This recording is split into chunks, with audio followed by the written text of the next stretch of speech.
Welcome to the 2015 award show here at 4playernetwork.com. Brad is joining me. Oh, yes. It's me. Nolan Hedstrom. I don't think it's necessary to shuffle the papers that close to the mic. Sorry. I think they can hear it even like That was 6 Nolan. You ran inches out of away. time. Oh. Christopher Guthridge is joining us. Hey, yes I am. And my name is Nick Henderson. you God need- damn it, Brad. What are you doing over We should there? have gotten music to play each other off, like if someone's talking to and just start. Did you see what's his face? What is the director's name? Ridley Scott. When he was giving his speech. Yes. And they started playing them off, and he was like, "No," and he kept going. And they, the prompter, I think, was telling him to hurry up, and he was like, "I'm not going to do that," and he just kept going for like a minute and a half. Beautiful. By the way, We can't do small talk on our award show, That's right? true. speaking That's of, true. That's this true. is the Golden Globes of video games. Yes, right? the Golden Globes of video games. I think we decided on this. Wasn't Prometheus just him getting up for 2 hours and rambling?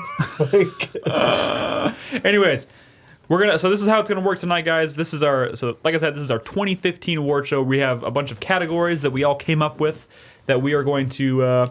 We've broken it down into segments. All right. Segments. We're gonna do 4 awards per segment, and in between each segment, we're gonna take a short break and we're gonna play a sample from each of our favorite soundtracks of the year. Huh?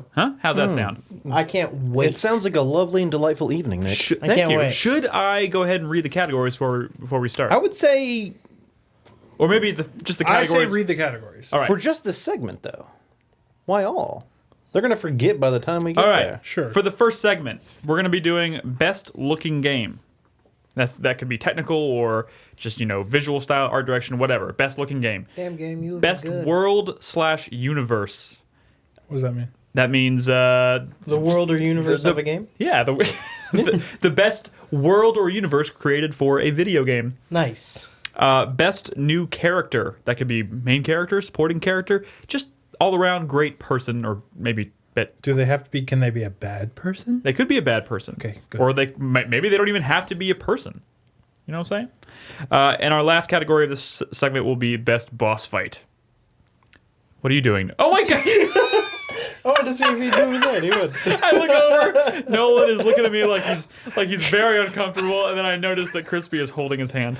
Okay, so here we go. We're gonna go around around the room. I'm wearing Coles tonight, by the way. I'm also wearing Coles. Oh, I'm wearing Van Heusen. Oh, this is, A nice Van Heusen. what does that say? That is Big Man. Yeah. I got it from Walmart. You're a big boy. So this is pretty much the Golden Globes. The only thing that we're missing really is alcohol. Kick in the air again, Nolan. I was kicking that thing on the floor It's because just- you've never vacuumed in this room. It's just a don't beautiful even know night if I out have here. Well, I think we were all here the last time he vacuumed in this room. Oh, that's true. The pageantry's stunning. All right, so here's what we're gonna do. We're gonna go around the room. We're each gonna read our runner-up in the category with a brief explanation, and then our winner for the category.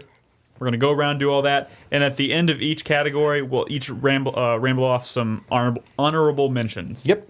Right? I can't speak tonight. Sorry. No, it's all good. All right.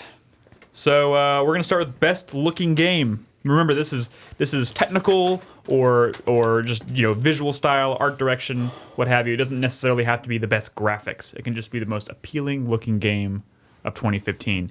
And what are y'all doing with your feet? How does it make you feel? Really uncomfortable. Exactly. Well, I'm not touching them. They can't even see it. Yeah, they can see just like the tip of my toes. Oh my lord! All right, Brad, would you like to be the one that starts us off? Sure. What is your runner-up in My best runner-up. looking game? So we're gonna do runner-up and then the winner. yes, as I just Okay. said. My runner-up for best looking game, similar to last year, Square Enix Montreal. Pretty good with art styles. I'm gonna give my runner-up to Lara Croft Go. I really, really like the look of that game. I think they solidified it with the low poly art style, which I think is really cool, especially because that old school Lara Croft was pretty low poly, maybe too low poly.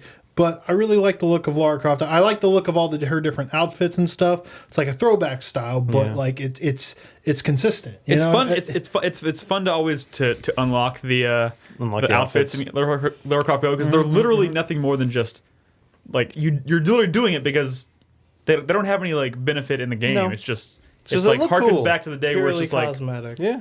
cosmetic outfits. It's great and it looks great. That is a great Great looking game. It's a great looking game, right? And it's on Super- a fucking phone. Super sleek. Super. My winner. It's super slick. Super sleek. Super sexy. super slick. Slick and sleek. It stoked my low poly boner. Sleek. Wait, there's a joke there somewhere. You have a boner for Pauly Shore? Yeah, like a what do they call the cylinder with volume? A cylinder. Yeah. Okay, my winner. We're off to an awkward start. My winner for best looking game of the year has a lot of style. It looks really good, as most games do on this console from this developer. But I'd say the gameplay makes it look even better. And that's Splatoon. I think Splatoon is a really, really cool looking game, just all around. And then when you start, like the characters, really great design. I think the levels look cool, but then when you start splattering like the cool colors, it's like for some reason they managed to pick like the two best complementary colors. Dude, I each bet there time. were long meetings of that game during the development of that game where they were just talking about color palette. Just Yeah. Wow. long discussions. They had a about- color wheel, and they're like, well, these two are across from each other, It looks cool. so we'll go with those. The splatter effect Or that. It's just a really cool I mean, looking it does game. look really cool. I think that's like the most standout like part of that. Like at a first glance, that's the most standout part of that game is the look. Splatter, So splatter. I really like the way that game looked. And again, this is not like necessarily most technical or anything. It's just kind of best overall joy to look at. And I'd have to go with Splatoon. Splatoon. Inspired choice, Brad. Nolan, What up? what's your runner-up? Best My looking game. runner-up for best looking game is Metal Gear Solid 5: The Phantom Pain. I think the Fox engine did amazing things, especially for not an early PS4 game, but I mean they were developing that before or maybe around when the PS4 came out, probably before. Oh, and yeah. I think the game looks amazing. This is from a Holy God! Ah, thanks for fucking up everything. Terror. Why do I have so many alarms? This was your wake up alarm. Like, oh shit, they're probably starting. Is that what we just witnessed? Because we started early Oh for the no, first time in that weeks. was 7:30. Exactly. I'm sorry. Metal Gear Solid 5. Yes, I think this technically the game looks beautiful. It has a great draw distance. You know, I The considered character putting models. that. I considered putting that in this category. The only thing that kept me from it was that I felt like there wasn't enough variety. Because I mean, the whole game is kind of like a desert, to an extent, but it's a there's- beautiful fucking desert. But you can also talk about more. There's more than just the landscape. There are the vehicles. There's Mother Base. Brad talked Characters. about costumes. Lighting. There's a lot of different costumes. You can make Quiet all naked in silver. yeah, You could make and yourself. You can make her all naked silver. in gold too. Yep. I just think Or my technically the personal game. favorite, naked and covered in blood. There you go. That's the weird. good one. That's the good one. Technically, for sure. Like in a year where we've had a lot of AAA games that run at sub 30 frames per second, like the fact that Metal Gear Solid 5 is so fucking smooth. That's what I'm talking about. Yeah. It's a fucking delight to look at that game. yeah. Eye But candy. my winner for best looking game 2015 is Ori and the Blind Forest. When I booted that game up for the first time, Sat on that menu for a while, huh? yeah, it's like, hot damn, this is a pretty game. Like, the lighting effects of your attacks, everything is going on in the background, The and animation foreground, style. and My favorite thing about that game is the foreground. Like Yeah. the way that the things they do in the foreground. Like well, it's similar to Lara Croft Go that there is stuff going on in the foreground as Yeah. well. Both of those games have 3 layers. They have the foreground, ground, and background. What do you call? Foreground. the pre-foreground. Yeah, what do you? I don't know. Whatever you want to call it. Whatever you want to call it. Foreground, midground, background. Midground, Midgar. The ground. Yeah, that's what I said. ground. Ground. Whatever. Beautiful mid-range. looking game. And that's my It winner. is This is a a damn- complicated guy. No. It is a damn fine-looking game. Crispy. What's your runner-up? My runner-up is for The Witcher 3. I think that was a very well realized world. Looked beautiful. Fantastic. The detail in the But outfits. my winner for best looking game this year is Star Wars Battlefront. Say what you will about that game, it is fucking gorgeous. It does. I It is. agree. I Really agree. pretty, especially when you're on like the Endor levels or the forest moon of Endor levels. Yeah, we're about to call Good you on catch. that. And like fucking hot, like those. Slow down there, killer.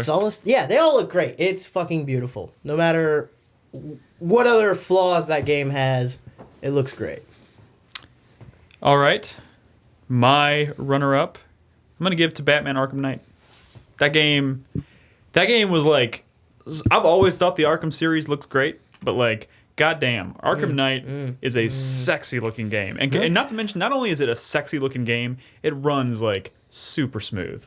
Unless not you have on the PC PC. version. Unless you have the PC version, of Well, course. I say that, but I have it on PC, and I never had issues. Yeah. So I guess I was a lucky one. I mean, on console, it's a damn fine-looking game. Like It the is, particle effects, the rain effects, just like, this is obviously very much on a technical level. I think it's one of the best-looking games. It's also, I mean, like the Arkham series in general has a really fantastic art style too. So it's like a pretty much like a full package. The only reason I didn't make it my winner probably is because it's kind of just an enhanced version of the games we've been seeing for years. Like Arkham has been around for a while.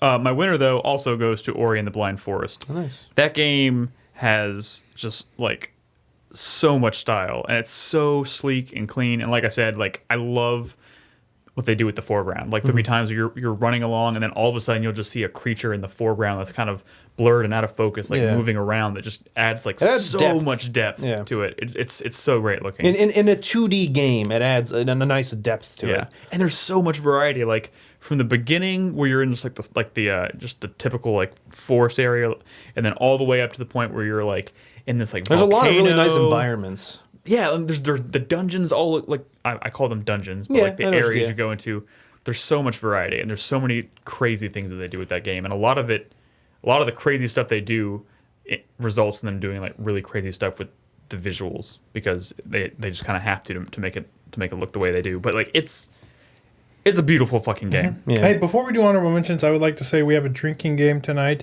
Take a sip anytime Jager in chat gets salty about us not playing the Bloodborne DLC. I played it. I liked it. And I would also, before we move on, like to say, fuck you, Zladko. I played Witcher 3 on PC. You clearly weren't hanging out when I was playing Witcher 3 for like the 60 hours I broadcasted it. Shots fired. All right, honorable mentions. Brad, do you want to? How are we gonna do it? I have one honorable mention for each category. Are we just gonna yell them out? Well, Oh, maybe, yeah. I wrote down. Oh my God! Evolve was this year. Apotheon! I'm yelling one Hey, out. I like Apotheon too. Was that on your list? No, but it almost was. I only wrote down one honorable mention each. Apotheon looked like a fucking Grecian urn, and it was cool looking as shit. But I wrote down Kirby and the Rainbow Curse. The reason it wasn't on my list, it's just because you have to look at the gamepad the entire time, and you can't really see the detail. But if you look at footage of that game or watch on the TV, that claymation style is fucking beautiful. I brought it up today.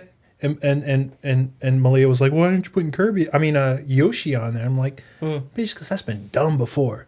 This is unique." Nolan. Sorry, I didn't say bitch. Honorable mentions are Apotheon and The Witcher 3.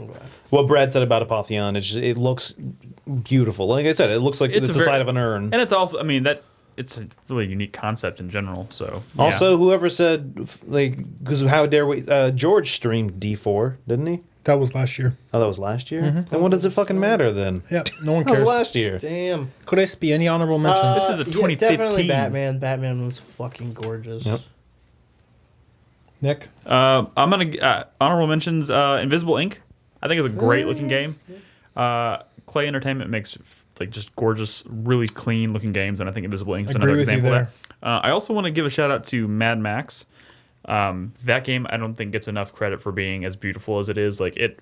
I like how you say I can't, or it's weird, or whatever, that I have Metal Gear Solid 5 because it's all samey. But then Mad Max is just fucking desert. But like, look at the variety in Mad previous Max Metal is Gear Solid games versus the hella variety in Metal Gear Solid 5. We can't argue over honorable mentions. Right. Yes, I we want to can. throw out. I want to throw out. And that's also the reason why I didn't put it as a runner-up. This is or a the winner. hill I want to die on. Mad Max looks like shit. I would like to I throw will out kill you. the mobile game Prune. It's really beautiful. like a prune you eat? No, like pruning a tree and the tree grows. It's very beautiful and Well, serene. trees don't grow when you prune them; they shrink. It's a fucking game. It's kind of like World of Goo, actually. Yeah. I like World of it's, Goo. It's really pretty. Where's the goo? It's really pretty. When you get a nice tree, and you're like trimming off little edges so it looks even beautifuler. So it's and like then almost you like- cut it almost in like a half, and you're like, bonsai? no, yeah, Beautifuler? Okay, cool. Yeah. You said beautifuler. I might check that out. All right, we're at the end of the first category, and so many shots have been fired. Oh, we're like 20. We've already Eight All minutes right. in. we've already upset We're so on many track people. to be done by 4 o'clock. Moving on to the next category: best world or universe. Brad, My runner-up goes to Invisible Ink. that is a cool universe. Really Nice. cool, stylish universe. I love. I mean, is this from like the idea of like lore or like gameplay or Whatever you want. Okay. Well, I just think it's a really cool world that it's like futuristic cyber hackers, but it's more of like a stealth game. I mean, there's a lot of hacking and stuff, but it just seems like a really cool world, and I want to see like more stories in that world. You know what I mean? I like the fact that the world is built around this idea of like espionage, but in relation to like corporations and like Exactly. trying to steal Exactly. corporate secrets and stuff. It's definitely the kind of thing where like there's not a lot of story in Invisible Ink, but because I think like the world seems so cool, I almost wish there was more. Even though I don't think that's like a flaw with the game. You know what I'm saying? Yeah. Hey, Chris Davis, I will literally read your winner. If you can either put it on the screen or you can pop in and you can yell it at us for these categories. That's crazy. Wait, didn't we do that last year? We like turned on a thing and he chimed in. A mic.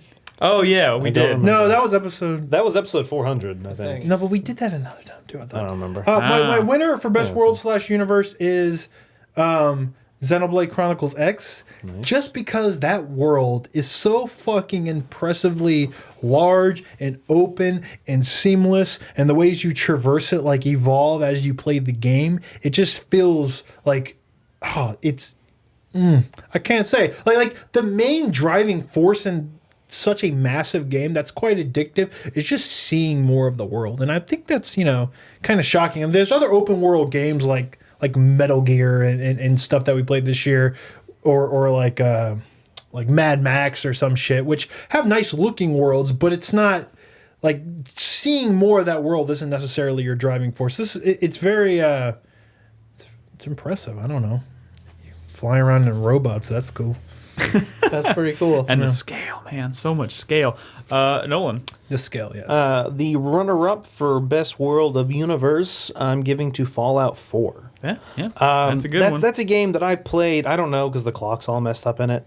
I've played a lot of it, probably more than anyone here. Played a lot of it. There's no way you've played more than me. I've played 20 hours of that bitch. I've beaten multiple endings in the game.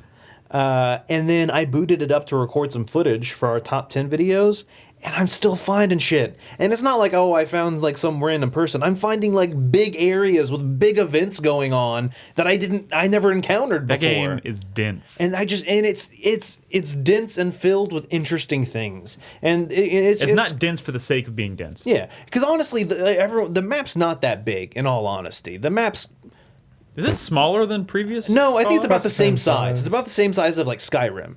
It's similar in size, but there's just so much to do.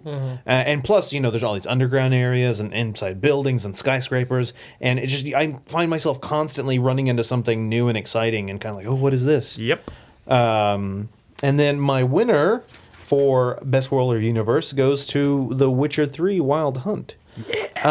Similar in terms of Fallout, there's always something in The Witcher, and we talked about it before on previous podcasts, but it's like everything is content and substance. So there's nothing that's like there's no fetch quests. I feel like everything in that world, everything in that game is built with the same amount of care. Yeah, no, definitely. Like every side quest, there's care has gone into it. When you even the notice board stuff in other games, you would get like in Xenoblade, for example. You go to the board, you get a quest, you go get a bunch of things, and then the quest is done, and that's it. Whereas in Witcher, when you find a notice on the board, it's like, oh, someone wants you to kill this thing. You go and kill it, and then you go to that person, and you're like, hey, I took care of this problem, and they're like, oh, thank you so much. That was causing like everything has content to it. Yeah. And that's I love just like doing that, and it was a lot of fun.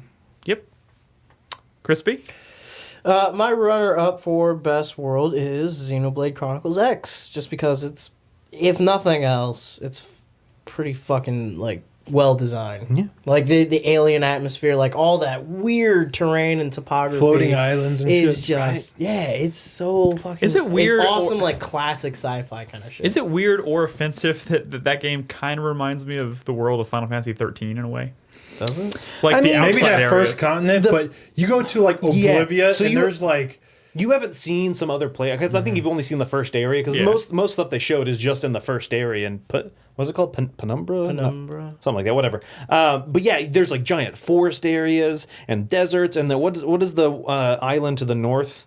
I've only been there like once. There's like Silvarium or whatever it's Silvari- called. Like oh my god, It's got like a floating like planetoid thing up there Yeah. that you can like see like a cave. You could fly up in your scale and go in there, and there's like a level 99 boss just hanging from the roof of the cave in there, and you're like, oh my god, Yeah. it's crazy. Well, okay, Yeah, well there's- that's the most exciting thing I've heard about that game. there's- So That many- that that's- is what this game is. There's That's so awesome. many things that look like it would be so impractical to even like get up on top of that, but Nope.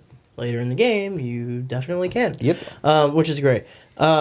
My winner for best world. Now I'm kind of looking at this as a blend of like gameplay and lore, like and Yeah. like kind of setting, and that would be Yharnam from Bloodborne. That, God fucking damn it! Like I think. I used to be obsessed with Lordran from the original Dark Souls, and I still kind of am. Like Firelink Shrine, I think is just a wonderful piece of like kind of set building. But Yharnam is, I don't know. That's like, I can't even articulate like why I like it so much. It is great. Like the whole aesthetic of it, and not just that, but the actual the gameplay components of it, like the way it kind of like snakes around, switches back on itself, the interconnectivity of it all. The Hunter's Dream is an incredible piece of setting. Dude, and there's one moment that I'll in particular in that game You probably shouldn't mention. which I'm not going to mention, but like man, it was Yeah. amazing. Yeah. My runner-up for best world or universe, also The Witcher 3: Wild Hunt. A game is so goddamn good. Like it's huge, it's beautiful, and like I just love how you can stumble across things that feel like they would be like the main quest in some other RPGs. Yeah. But they're really just like side things that you don't have to do, that really have no impact on the story. There was this one, like some of the side quests are just so. I remember one. There was this lady, and she was having problems with like her husband, and they were kind of separated. Yeah. And like, there's like oh my god, like it's so dense for just like a random side quest you encounter. It's crazy, and there's We might so even talk much of that. We might. more about that. But my winner is also Bloodborne. This is my first Souls game. That's true. Quote unquote. That's not true. Yeah, Well, I mean, this will forever be my introduction to the Souls franchise. I have dabbled in Dark Souls 1, but I played. He's never played them much. dude. I don't know. I dabbled in Dark Souls 1. I played like 6 hours of Demon Souls. I played 40 to 50 hours, maybe more, of Bloodborne. Oh, sure. And I beat I it. mean, Like I've never beat a Souls game That's before. what I was gonna say. This is the first Souls game you finished. This is what will serve as my introduction to the Dark Souls so to the good. Souls franchise, and like I absolutely love it. Like the first, like to build off of what you said about the way it snakes around, like the first moment, like so I played a little bit of Dark Souls before I played Bloodborne, and not really enough to get a feel for the world, so I never really quite understood why everybody loved these worlds as much. I've heard about it and I've kind of imagined it, but I never understood it. And then I had the first moment in Bloodborne where I unlocked I snaked around and unlocked the first shortcut. I gate, opened yeah. that gate and I was like, oh shit. Yeah, and that relief you feel, you're like, And I'm like, oh my god. Yeah. Like that is so memorable. Dude, and like that everything- whole game is built like that. I think you should play Even more from, Souls like- games. Oh, Nick. I am. From an aesthetic and a lore point, like that world is so grotesque and beautiful at the same time. Yeah. So Like, not it's to amazing. poo-poo Bloodborne because I love Bloodborne, but some of the previous Souls games have had better, like Dark Souls. Yeah, and that's better kind that of is why world design. That is why I'm because I feel like More I feel like the variety, bar at least.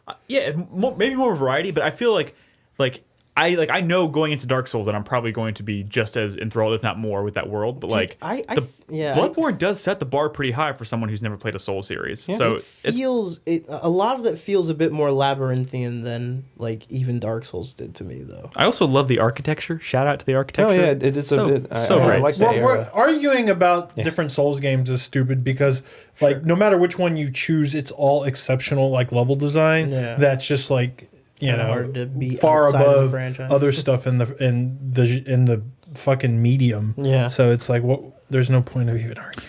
All right. So- So Honorable mentions. I have one. Okay.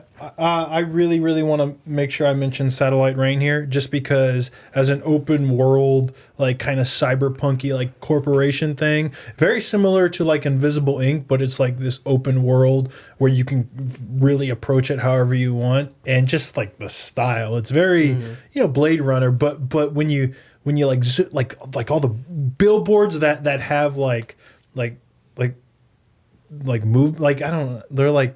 Like kind of like holographic billboard. Yeah, like well, not holographic, Like but floating. Are they like in Blade Runner, like that kind of shit that they do in Blade Runner? there's for a game that's isometric and indie, they have like these really beautiful like a woman dancing on a billboard kind of thing, look to it, and it's super fucking sleek. It's shocking how good that game looks. Actually, that should have been a honorable mention for best looking as well. Yeah. Satellite Range just got a great fucking atmosphere and vibe to it. Dude, Gotham City in Arkham Knight Yep. is Again, fantastic. This is another category where I considered putting as a runner-up, but I was like, it's only like we all know. Like the only reason I didn't is because Arkham has been around for a while, and they've all been great as far as I mean, universe this goes. one was definitely a real step up from Arkham City. But yeah, the whole like fully realized like Gotham City that you can move around at will. They even got like the Zeppelins like flying. Dude, I'm overhead. still blown away by the fact that you can just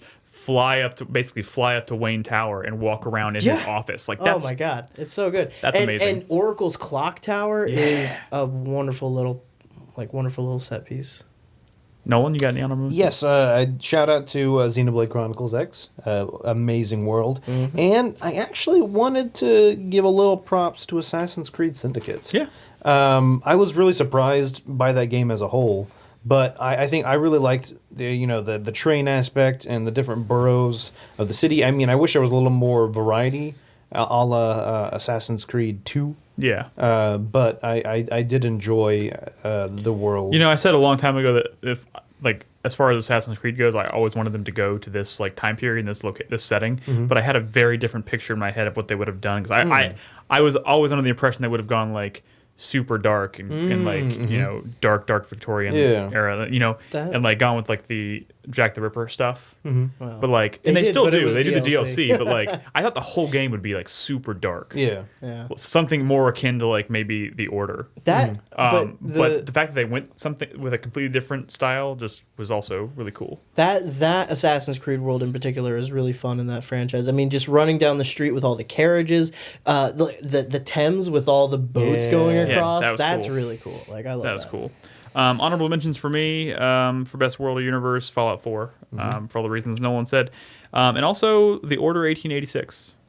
Like, as far as the universe goes, I feel like that universe, the game was short and pretty damn disappointing, but like the universe that they introduced seems really cool, and I kind of hope they don't abandon it. I hope they maybe give it another try and flesh it out and make it a game that worthy of the setting, because it's a great setting and it's a great universe with the fucking werewolves and this order that hunts them down. Like it's cool. So our next category is best new character. Go, Brad.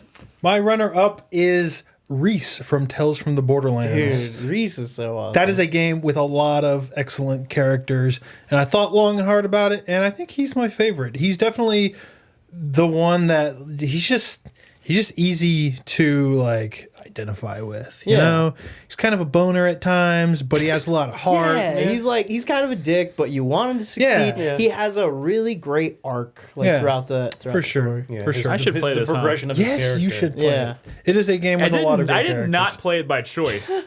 My favorite character of the year, the winner, and I wouldn't call this a cheat because she wasn't in the other games, but I really like Yennefer from The Witcher 3. And I'll tell you why. That's kind of a cheat. That's not a cheat. Okay. Because she wasn't in Witcher 1 or 2. It's true, she wasn't. But she wasn't in the No books. one who was playing The Witcher for the first time with this game, or knew who she was pretty much. She Oh, was yeah, I guess she that's was in the books, and like it's kind of a big deal that she was in The Witcher 3, and I was actually worried that there would she become a different character in the games, because in the games there's a lot of women who are kind of like just there to be like sexy next to Geralt or whatever, you know what I mean? Yeah. I mean, not to say that they're not like powerful women, but like I was really worried that they wouldn't really capture that relationship that she has with Geralt, which is a tricky one, like an adult one. And she just seems like a character with like her head on her shoulders, like unlike any other, I think, woman or like maybe any character in that universe. And it's the kind of thing where like Geralt has an objective, like a goal, and like she has maybe that same one, but she definitely has her own like means to an end, and she doesn't really care about like maybe how Geralt is approaching that goal, or anybody else in that world is approaching that goal. She's definitely like, and they butt heads about it sometimes. Oh, yeah, they do. Throughout the game. And those moments are great. I just think that's really cool, like how she has just as much agency as like the main character of the game, and she's just a really great character. They did her justice, and I find that kind of impressive. Pretty damn impressive, honestly. Yeah. Nolan. My runner-up from The Witcher 3 is Gaunter O'Dim, also known as Master Mirror or the Man of Glass. Gaunter O'Dim's from the Jesus DLC. Christ, I'll play the game for 40 hours. I don't even know who the hell you're talking No, about. he's from the DLC. Hearts of Stone. There's a bunch Okay. of good characters in the DLC. And holy shit, this was my favorite character in the DLC. Just this mystery about this guy that you don't really know anything, and as you learn more and more about him, and like, oh my, he's just absolutely a great character. And the problem is, I can't really say a whole lot without spoiling things. You really have to play it to know. Please tell me that Witcher 3 Enhanced Edition is actually going to come out. That's kind of news. I know we're not doing news this week, but No, that was debunked. I know it's debunked. But why would there not be an Enhanced don't Edition know. of The Witcher 3? That doesn't make any sense. Then my winner for Best New Character is Deacon from Fallout 4. Oh yeah, You spoiled this a little bit last week or a couple weeks ago on the podcast. Yeah, I did. I just met him actually. Really? Yeah, he's pretty cool. Oh, you don't even know yet. Yeah. Oh, like, and that's something that we talked about it before. But the fact that you can meet him at like any point in the game before you actually meet him, like he's just a guy in sunglasses. Yeah. And like I that guy. probably passed him multiple times and didn't pay any mind. You know what I'm saying? Like he's just there, and then all of a sudden, like if you replay the game, you'll probably notice him. And the fact that he constantly changes his outfit, like constantly, like you'll literally be looking at him, turn the camera, go back, and he'll be wearing something different. That's It's- amazing. It's fucking amazing, and it'll startle me sometimes because I'll turn a corner and it'll be someone else. How did you not accidentally shoot him sometimes? No, I probably did. And it's not even just that. It's his personality. Like he, in my opinion, has one of the best personalities out of any of the companions. If you travel with him, There's a lot of good companions. No, there are. Oh my god, yeah, there are. His commentary on certain events, like, and that's. I almost want to play all of the main, like, not main story missions, but all the big missions with each character, because everyone will have a different reaction to what's going on. It's almost, Dragon Age-esque that they comment on what's going on. And, like, he is very, like, all of a sudden he'll start arguing with another NPC about something. And it's, like, I love his personality. I love, I already mentioned one. I try not to mention too many, but it was one where, like, I told a ghoul, like, oh, you can go back to our settlement, you can hang out with us. And he's like, oh, you get a pet, but every time I want a Deathclaw named Fluffy, it's no. Like, dude, he's just a great fucking character. I love Deacon. That's cool. I'm excited to meet him now. Crispy? All right, my runner-up for best new character is Loaderbot. Nice. Fucking Loaderbot from Tales of the Borderlands, cause he's a bro. Love Loaderbot. He's amazing. Broderbot. He's the best. And then my best new character of the year is also from Tales of the Borderlands. That's Gortys. Nice. Fucking love that little robot. She's adorable. She's really funny. Just like the cutest video game character that's ever been made. And then by the end of that series, like she changes so much physically during from episode 2 to episode 3. Yeah, Doesn't episode really 3. matter. Episode 3. Yeah. From when she's introduced to the end of that game, she changes so much and ends up becoming like a big part of the final like set piece battle in Tales of the Borderlands. I fucking love Gortys. God damn it. Every character. I wanna in that play game this is Pretty much fucking every good. character. I don't think there was a single character in that game I didn't like. Yeah. Besides, There's what's a- his face? What is this world we're living in where Borderlands has one of the best damn games of the ocean? Okay, cool. My runner-up for best new Felix, character is Chumbucket from Mad Max. Right? Oh, yeah. Nice. Chum Bucket, yeah. Chum Bucket Bucket actually was pretty cool. Chum Bucket is great. Like for everything I saw about that game leading up to it. Sniff him out. Yeah, he's got a great. He carries Can himself. you tell people who Chum Bucket? I didn't play Mad Max, but I know who he is. Yeah, so in the entirety of Mad Max, you're obviously driving around in your car. You befriend, or he befriends you, I guess, kind of. He's just like, how would you describe him? He's a grease monkey. He's a grease monkey, but he's also like horribly disfigured from like radiation or whatever. But like he hangs out on the back of your car that you drive around for the entire game. When you're throwing like spears and like firing your hook shot or whatever from the car, it's all him. Yeah, he's all doing it. it. Yeah. But and you know we kind of got glimpses of him when we were getting previews of the game early on, and like, but they never really talked much about him. But like you didn't know he was a character. You just thought he was just I thought he was there. just going to be a dude that they just kind of don't explain. But he is great. He's got a great sense of humor. He's always there, and like he ends up actually playing into the story in a really cool way.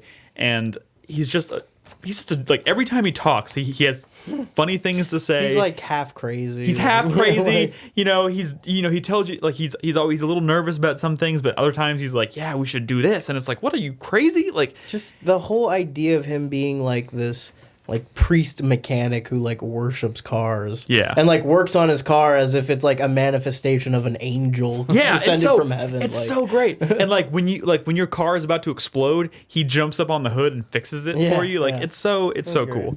But my winner I'm gonna give it to, this is kind of a cop out, Evie and Jacob Fry. What? Not Just say the fries. The fries. Mainly just because in Assassin's Creed Syndicate, like for the past couple Assassin's Creed games, they've been like really trying to find like a new protagonist that was anywhere near as interesting as Ezio from Assassin's Creed 2. I'm gonna give it to Reese and Fiona. Do it. You want me to pick one? I'll pick one. Yes, Evie. pick one. Well, Okay, it's, that's the it's better kind of the choice. same way because they're both like thing is- alternating player characters. The thing is, separately they're both good characters, but together like they play out like the story It's and their their banter, interactions, how they play off each other, and how they treat each other like brother and sister. Like together they make a really great character and a really great addition to the franchise. And it's kind of one of those things where I feel like they've been testing the waters to try and find a new like name for the franchise, or like a main character to like stick with maybe for a little while. I don't know.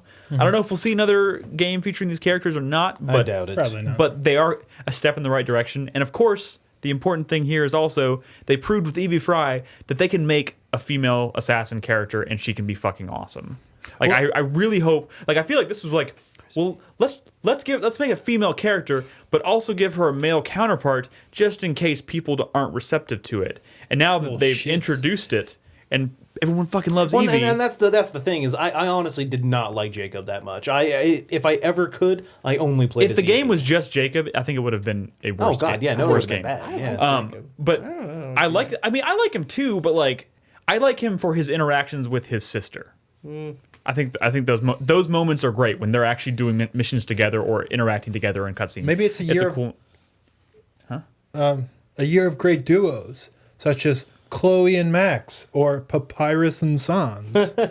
Those are also really good duos, which are honorable mentions for me. From what games? Oh, those are a lot of Chloe and Max is from Life is Strange. Okay, yeah. And Okay. Papyrus and Sans, which from are Undertale. which, by the way, they're That's the like one I the wasn't two familiar like with. grossest fonts. They're Yeah. annoying. What Yeah. game is that? Undertale. Undertale. Okay, see, I haven't played that. Okay. But my real honorable mention is from also Witcher 3, the DLC, and that's Vladimir. Nice. That's the spirit who like you have to show him a good time, and he does that by going into Geralt's body, and you have to go to a wedding and show him a good time. He like possesses Geralt. So that you're at this wedding, and you get to see Geralt act the way Not like he Geralt, never yeah. does before. Like And Geralt's that's- always so serious in certain situations. I mean, he has a humor, but he's always kind of serious to an Yeah. extent. But when he's being possessed by Vladimir, he's like joking around. He's like, "Yeah, let's dance," and he's like goofy. Vladimir's kind of like a womanizer, but it's kind of charming at kind the of. same time. It's weird. It's a really good character. Yeah. All right. Honorable mentions: Nolan. Loaderbot and Gortys were Nice. two of my honorable mentions from Tales from the Borderlands. The great characters, and then Ciri from The Witcher 3. I thought she was a great I character. considered putting her too, but I thought that'd be a cop out. Yes, you didn't Brad. even find her. Crispy. Why did you not put Siri on your list? I did. Actually, Siri was on my list before I remembered that Loaderbot was a thing. Oh. Probably Siri. Just I was because- joking. I didn't think you got to Siri. No, I You mean you did, play I as did her, write but- Siri as an honorable mention, but I was also thinking like some of the Bloodborne NPCs I kind of liked. Like I liked the doll. I thought that was kind Yeah. of an interesting character. She is cool. And Father Gascoigne was. I mean, you didn't really like talk to him, but he like, has a story. His whole story and his whole situation was really cool. Yep. Nothing compared to all the old Hunters characters. Honorable mentions for me. I also want to give it to Chloe and Max from Life is Strange. But I also put Crawford Starrick, who's the villain in Assassin's Creed Syndicate. Oh yeah, He's very much. He was a really good character. He's a cool. Like you pretty much only see him in cutscenes up until the very end. But Yeah. he reminds me very much of Daniel Day-Lewis. Daniel from Gangs of Day-Lewis New from York. exactly. Yeah, And he's Daniel great. Day-Lewis. Nothing beats Daniel Day-Lewis I know, in but Gangs like of New York. this character was very much inspired, I think, by his character. Yeah. Definitely. And He had the fucking handlebar mustache, and he's all cool and collected until he freaks out. yeah. God, Pulls a Bill, little Kylo Ren. Bill the Butcher. Bill the Butcher is one of like the best movie villains ever. Period. Well, then maybe you might be interested in playing Assassin's Creed Syndicate someday. Maybe. He's a good character. I also wanted to put briefly Catherine from Soma, who is the like, you know, the The voice in your head. Yeah, pretty much. Yeah. I don't know how to describe it. She's the character that talks to you throughout the entire game. Cortana. Yeah. She's kind of like your Cortana, but Yeah. she works her way into the story in a pretty interesting way, and she drops some pretty serious bombs on you throughout the game. So she was kind of a cool companion. Coolios. All right, last category of this segment is going to be best boss fight. That's pretty self-explanatory. There were a lot of good boss fights this year, by the way. Yeah. This was a hard category. There was. All right, Brad, take My it away. runner-up is, I guess, the final boss fight from Lara Croft Go. I guess it's really the only boss fight in that game. But Lara Croft Go is a puzzle game. It's a very kind of turn-based puzzle game sort of thing, right? And they managed to, like, through a series of levels, like, make this, or a series of parts of levels or whatever. I you hate would myself call it, right now. That it's like this snake, this giant snake that is trying to kill It you, like but follows you through the entire follows you. game. Yeah. And then you finally fight it at the end. you finally fight it, but you fight it in the way that yeah. you solve the puzzles in the game, and it's so well done. It's so clever. I almost kind of wish that they made more. Do you remember when we were talking about this game on the podcast and Yeah. I said, holy God, that boss was cool. Yeah. I think I told you, like, this is definitely going on my best boss fights of the Did you year. forget about it? Totally forgot about it. It's a really Honorable really good mention. fight. My winner though is going to go to, and this is kind of a weird one. It's kind of a weird one because, I mean, I don't know if you could classify it as boss fight, but definitely in terms of like build up and story, and you definitely do stuff during the fight, and that's the Vault Monster from Tales from the Borderlands. Nice. In the, No, I would in the call that a last fight. episode Yeah. of the game, I call that a fight. yeah, it's a That's boss like a fight. fight. I mean, it's a Telltale game, but that's as close as you're gonna get to a boss. Yeah, right. Like so this is a little bit of a spoiler if you kind of want to play it. Do we want to? Okay. I'm playing this game, bitch. Okay, wait, sure. I'm not going to spoil It it. didn't get spoiled for me, and when it happened, I was just so happy. The nature of the fight, like what's fighting and how the different people are integrated into interacting in the fight. It's sort of a throwback to a beloved anime style, and it's really fucking cool. It is. It's a big All right, I'm Gortys going to moment. stop you there because I do want to play this and I don't want you to spoil it. So, Yeah, what was that your winner? that's my winner. Okay, Nolan. My runner-up is also the snake fight from Lara Croft Go. All the things we already talked about. It was a great. Just the so puzzle. cool. The fact that it was a puzzle boss fight. And I definitely died plenty of times in that fight. Dude, there were so many times during that entire game I was like, I know I'm going to eventually have to fight that thing, but how do you fight this thing? Like, how do Yeah. you fight a boss in a game like this? Oh. Yeah. Like, they handled it really well. so good. And then my winner for best boss fight of 2015 is the Witch of Hemwick Oh, yeah, that was a good fight. from Bloodborne. Those are the witches in the... Well, yeah, I bet- the Witch of Hemwick. Oh, yeah. yeah. Oh, Fuck that yeah, fight. okay. Yeah, and just like figuring out how, because once again, it's almost a puzzle. Because you don't realize what's going on at first, and you're kind of like angry. You're like, "What the fuck is this? Like, what is Yeah. going on?" And then you figure it out, and you're like, "Oh, I get it now." And like, oh, that's a good boss. That was a fight. great fight. Yeah. Crispy? My runner-up is I don't know if I can say this. Is it? Is it gonna spoil Tales from the Borderlands? No, no, You know how no. to pronounce It's it? Can you actually not say it? Like pronounce it? okay. It's Flowey from Undertale. Okay. So there's a specific ending in the game where you have a like one extra final boss that you have to play at the end of Undertale, and that's about the point where the game really just kind of like sucker punches you, and that was kind of where I was really on the fence about Undertale until about the last hour of the game. And once I beat what I thought was the final boss, and then the game kind of like keeps going a little bit, but like in a really weird direction, that's when it kind of like ended up on my top 10. Cool. That's Spoilers. honorable mention. Spoilers Yeah. for your But top you don't 10. know where it is. It's somewhere. Can I ask you a little bit I about actually this know where boss it is. fight? Yeah, I mean it is really kind of like a set piece moment. I don't know. Yeah, I don't know. It is so fucking bizarre though. It is. It's crazy. It is a mind fuck. It is crazy. Did you what die happens. when you were fighting the very last form when you were like getting all the green shit and stuff? I Because like might I have- got so close to death so many times, but I pulled it out, and I'm Dude. wondering like, is this even possible to die? Because I'm getting real fucking close. Well, and it's like one when I of those- finally like triumphed, it was like It's one of those things where such like a sigh of relief. I did die during the boss fight, but like Early on, I definitely did. All right, we gotta. yeah, it's so hard to talk about that without getting into like really spoilery territory.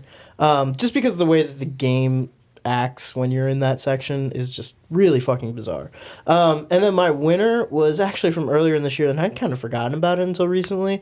But it's the and again, this isn't really so much a boss fight as it is kind of like a set piece moment, but it's still really cool. It's the Johnny Charisma / Joker sequence nice, yeah. in Batman Oh. Arkham Knight, where Joker's like singing to Batman, and there's bombs all around the room, and you have to sneak around as Robin and defuse all the bombs and Yeah. then take out the Joker. That was cool. That's almost Yeah. like a moment. yeah, it is. It is like the coolest like single like kind of set piece in that game. It's great. Cool. My runner-up for best boss fight is Father Gascoigne. Gascoigne. Nice. Um, Fuck that guy. I think that was the moment when I started to realize maybe I can do this. yeah. I walked into that graveyard, and I just walked into a fight and was like, "Oh shit!" Yeah. I died once, and the second time, I whooped his ass, and like I had so many people tell me that was one of the harder bosses for them, and I was like, "Oh my god!" I did it on my second try. I did it on my and it was first try, so I win. much fun. Like at that point, it was the fastest boss fight I had played, most aggressive boss I had played. And then, of course, I found out later that you can get that music box, and Yeah. you can play the music box, and then Yeah. totally diffuse his. That's Not it. It's totally, Not but like total, but yeah. That's an interesting little like mechanic lore bit. that yeah. Which plays he in the- apparently. So he eventually turns into. Is that a spoiler? I mean, it's so early in the game. I Not don't know. really. I mean, he eventually turns into like a. He transforms. He into trans- different form, He yeah. transforms it into a happens either beast, way. but you can essentially delay that, Yeah. right, by playing this music box that you get, which is I think it was a really cool concept. But my winner, and this is also a little bit of a cop out because technically this game didn't come out this year, but the DLC did, and the DLC had one of the best boss fights of the year. Okay. Well, that's yeah, fine. that The works. Evil Within DLC, Ooh. the consequence. Yeah. You fight this thing called the Shade, which is this creepy ass like figure that follows you around, and it has like a giant lamp. a lamp, Its face yeah. is like a giant lamp, and if you walk into the light, it sees you. The final confrontation with that creature is, I think it's a highlight. So if someone can find that It on our is, YouTube yeah. channel and post it, it is such an incredible fight. You're in like this. Damn. You're in this like room full of gurneys. I think it may even be a morgue, and you're like, you have a gun, and you're trying to avoid this thing and like get pop shots off and like shoot it right because you have to basically shoot it right in its face. But if it sees you, it disorients you and then comes walking towards you. Right? It was such a high, like, so exhilarating. I was freaking the fuck out during this fight. It's dark. It's hard to avoid it. You never quite know where it is, and like you poke your head out, and if it sees you even for an instant, and you don't get that shot in, you're fucked, and you have to try and hide again before you can try Yeah. shooting it again. It's such a cool fight. I still plan to play that DLC. I got it on Dude, Steam. those on sale. DLCs reminded because it was on my top 10 last year, but like the DLCs in this game just made me like so happy. Like that was a new IP. It was successful, right? It ended up being successful. Fairly. Yeah. Like I really hope that it turns into like a franchise because Would be nice. it was That is awesome. something I want to see Yeah. more of. Yeah. All right, so let's go with honorable mentions for best boss fight. Real quick, I would like to say the final boss and all the bosses, I would say, from Kirby and the Rainbow Curse, I think are really good, especially since Canvas Curse like didn't really have boss fights outside of the final boss. And I think the final boss in Kirby was really good, especially when you're like flying through space as the rocket and you're trying to avoid all his attacks, and it's like a crazy shoot 'em up kind of thing. It was really cool. Cool, Nolan. Runners up real quick.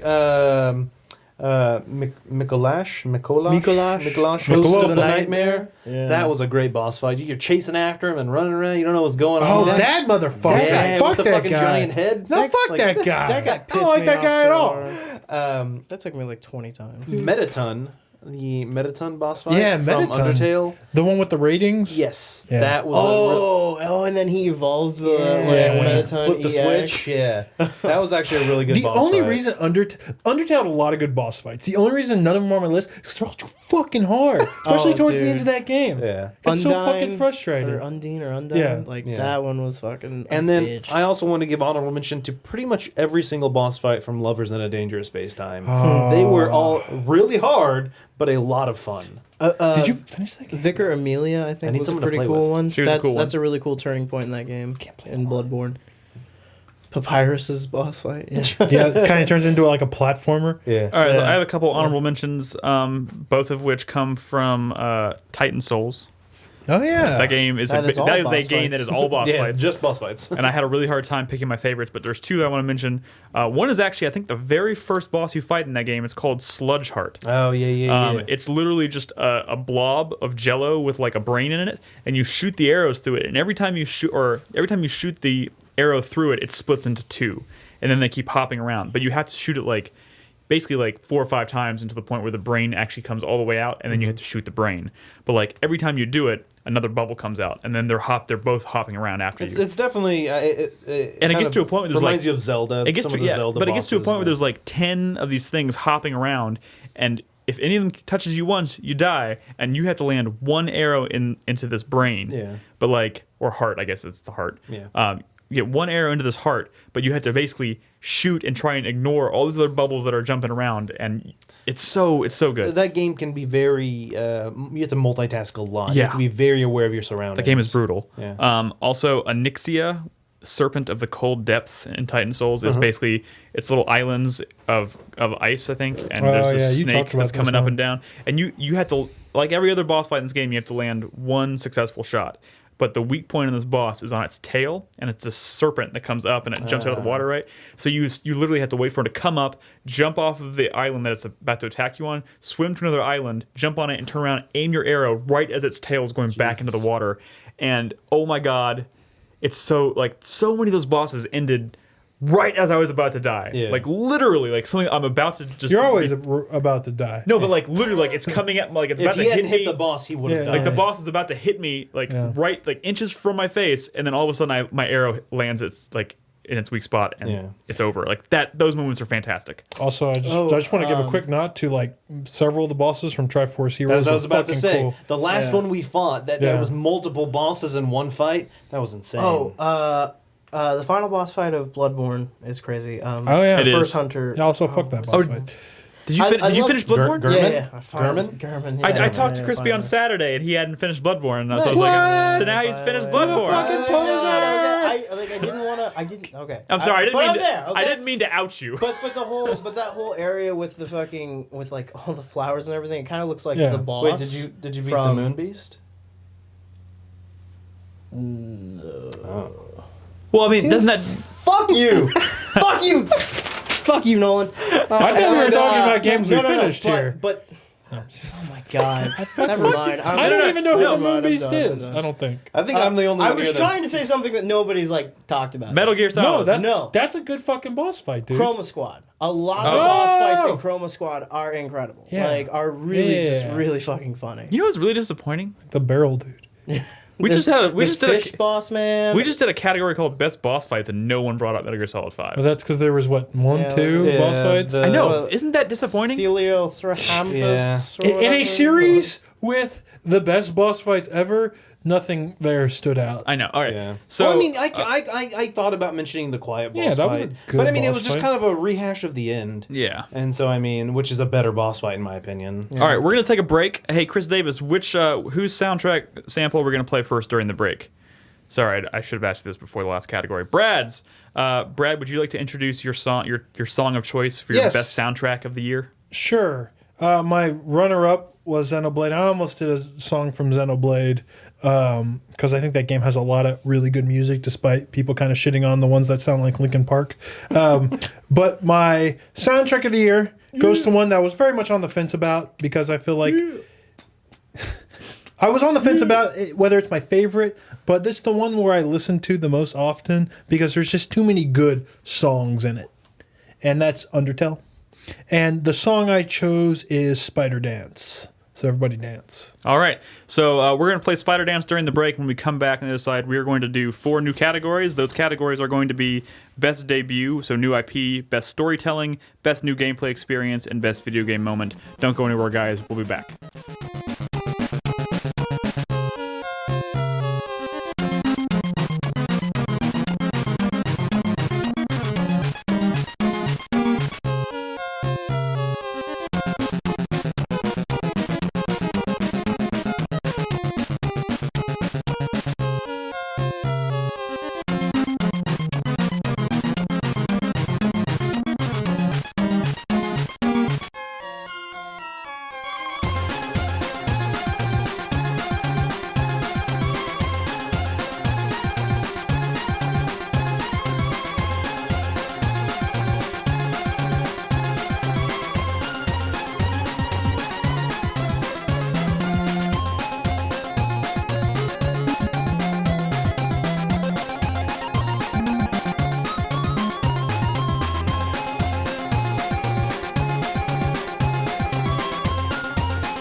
All right, welcome back.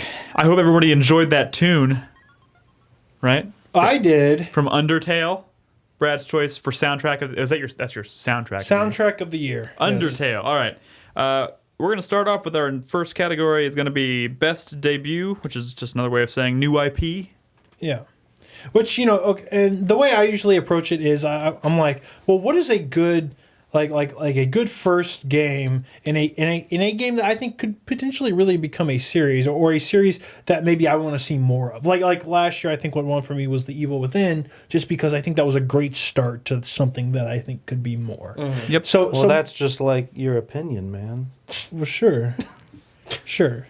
But I'm saying Way to like troll, Noah. I'm saying like Undertale is a new IP, but I think Undertale is like of a piece. I mean, I mean, they're not going to do not of a Undertale piece. 2. Yeah. Like, yeah. Overtale. Yeah, I try and think of it in terms of what is likely to continue Man, I haven't even thought about that. or what should continue. One that I really want to see more of, maybe like an evolution in some regards. My runner-up is Until Dawn, because I think that is a like that format, especially the horror setting. There's also a new one of those coming up. Well, that's a VR experience, thing, yeah. but I mean, Until Dusk. But the thing is that new VR game is Until Dawn, but in like a horror theme park, setting. Oh, yeah, it's But like and that's completely- exactly why I think this is a good start for an IP. Is I think you could just kind of American Horror Story style, just shift it over to a different like horror theme. Can I stop you and for a tell second, story. Brad? Yeah. Because I hate going last. Because that is literally exactly You what I'm chose going to go last. Until Dawn, runner-up, potential for anthology series. Exactly. Like- well, I've also mentioned that on the podcast before. Yeah, it's just it's so perfect. It would be perfect to do a dramatic, like literally the only criteria for Until Dawn game is that the story needs to be told over the course of a single night because you're counting the hours down Yeah. to dawn. Yeah. It's like That's 24. cool. Exactly. Exactly. My winner, though, is a game that actually is a relatively small No. indie game that I don't think needs a sequel, but it's one I enjoyed so much. I really, really want another game where you're doing something with this character, and that's grow home. Because I feel like mechanically and just like the joy of playing that game, I want another beanstalk to climb. Maybe not to space this time, maybe one that goes down into the ocean. I don't know.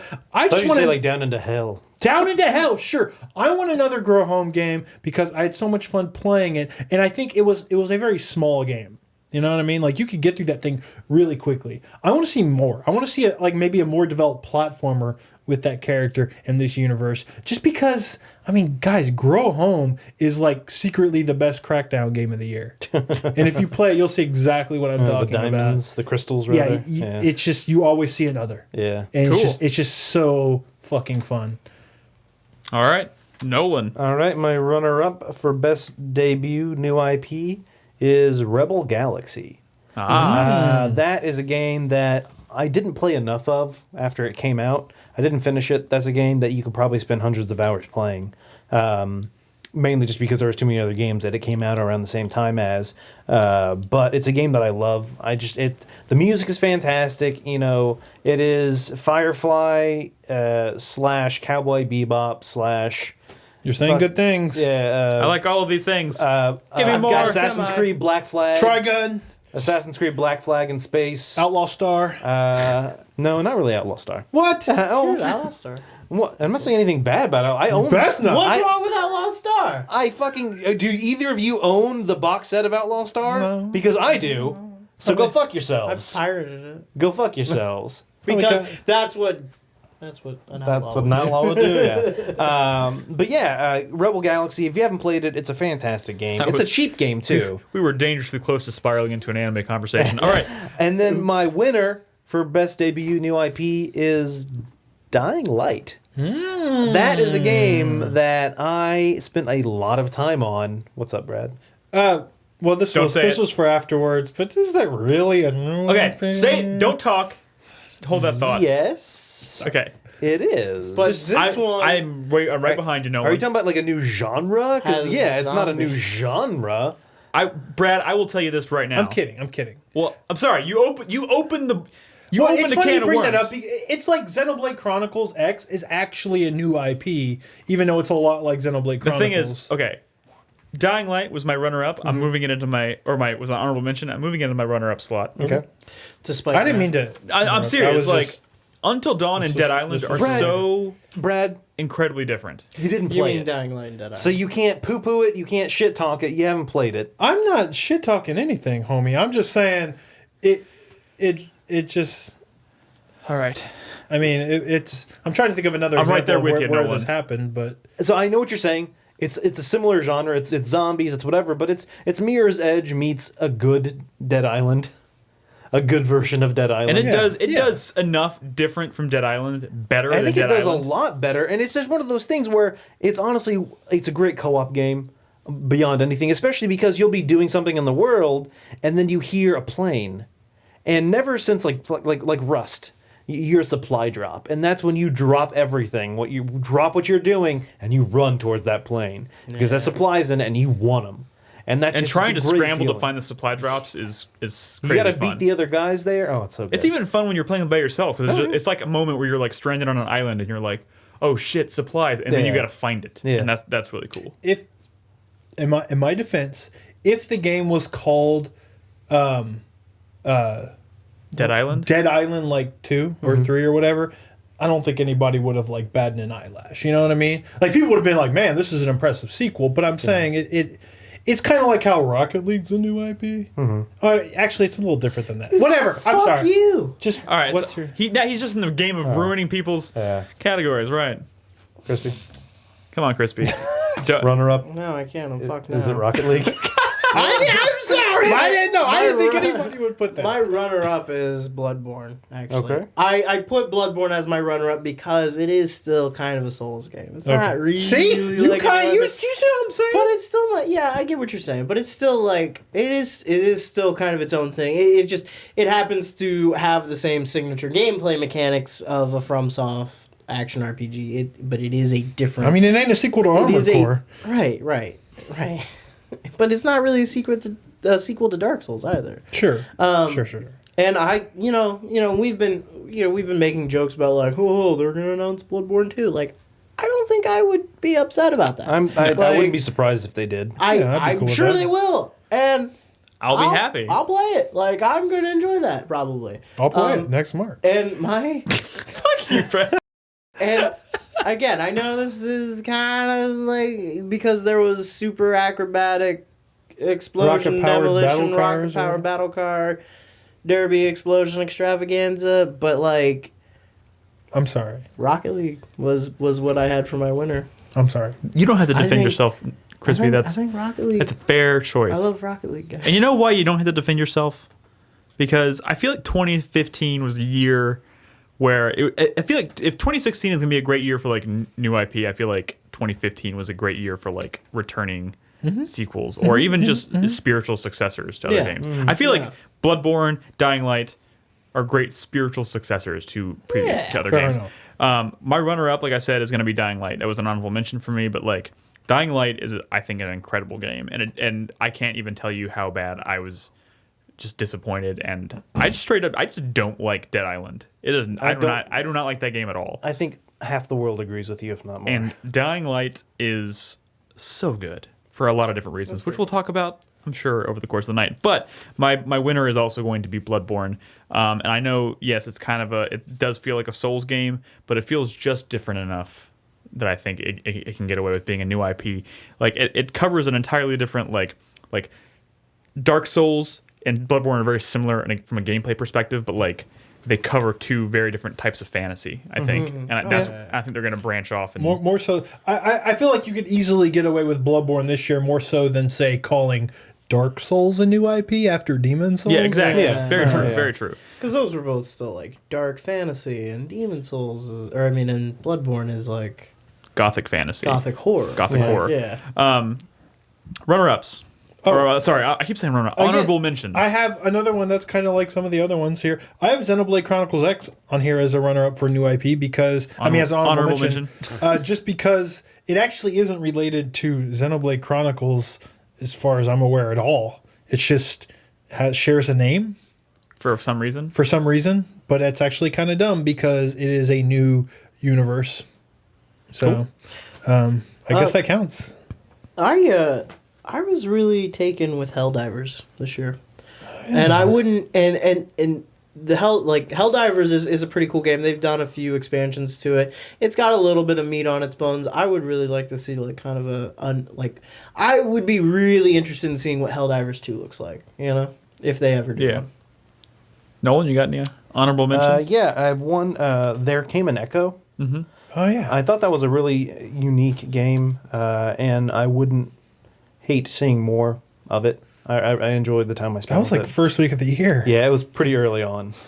Man, every year we had these moments where it's like, holy shit, that came out this year? Yeah, especially early. Somebody in during chat a games that while come out at ago the said beginning of the Evolve year. came out this year, and I nearly It shit did. a brick. Yep. All right, next category, best storytelling. Now this can be best story or best just methods of communicating a story. Okay. Brad. I want to speed this up a little bit just because Sure. we are running long. I think we've talked about it already, but my in some sense, Nolan has at least. But my runner-up is The Witcher 3. Just because they do the writing is so fucking good in that game, and just there is no throwaway stuff in The Witcher. There's no throwaway story. The smallest, what seemingly most smallest side quest can actually turn into like some really great character. All moments. quests are created equal. Yeah, exactly.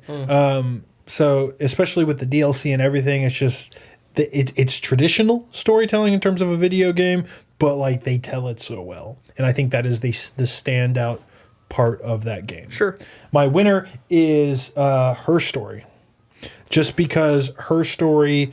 One, I like any sort of like mystery story with like twists and stuff, and I think this stuff definitely has it. But the way it told that story, the way it gave the player complete agency, you were essentially a detective trying to solve a mystery, and like it was the realest shit as far as figuring that out. I was taking notes.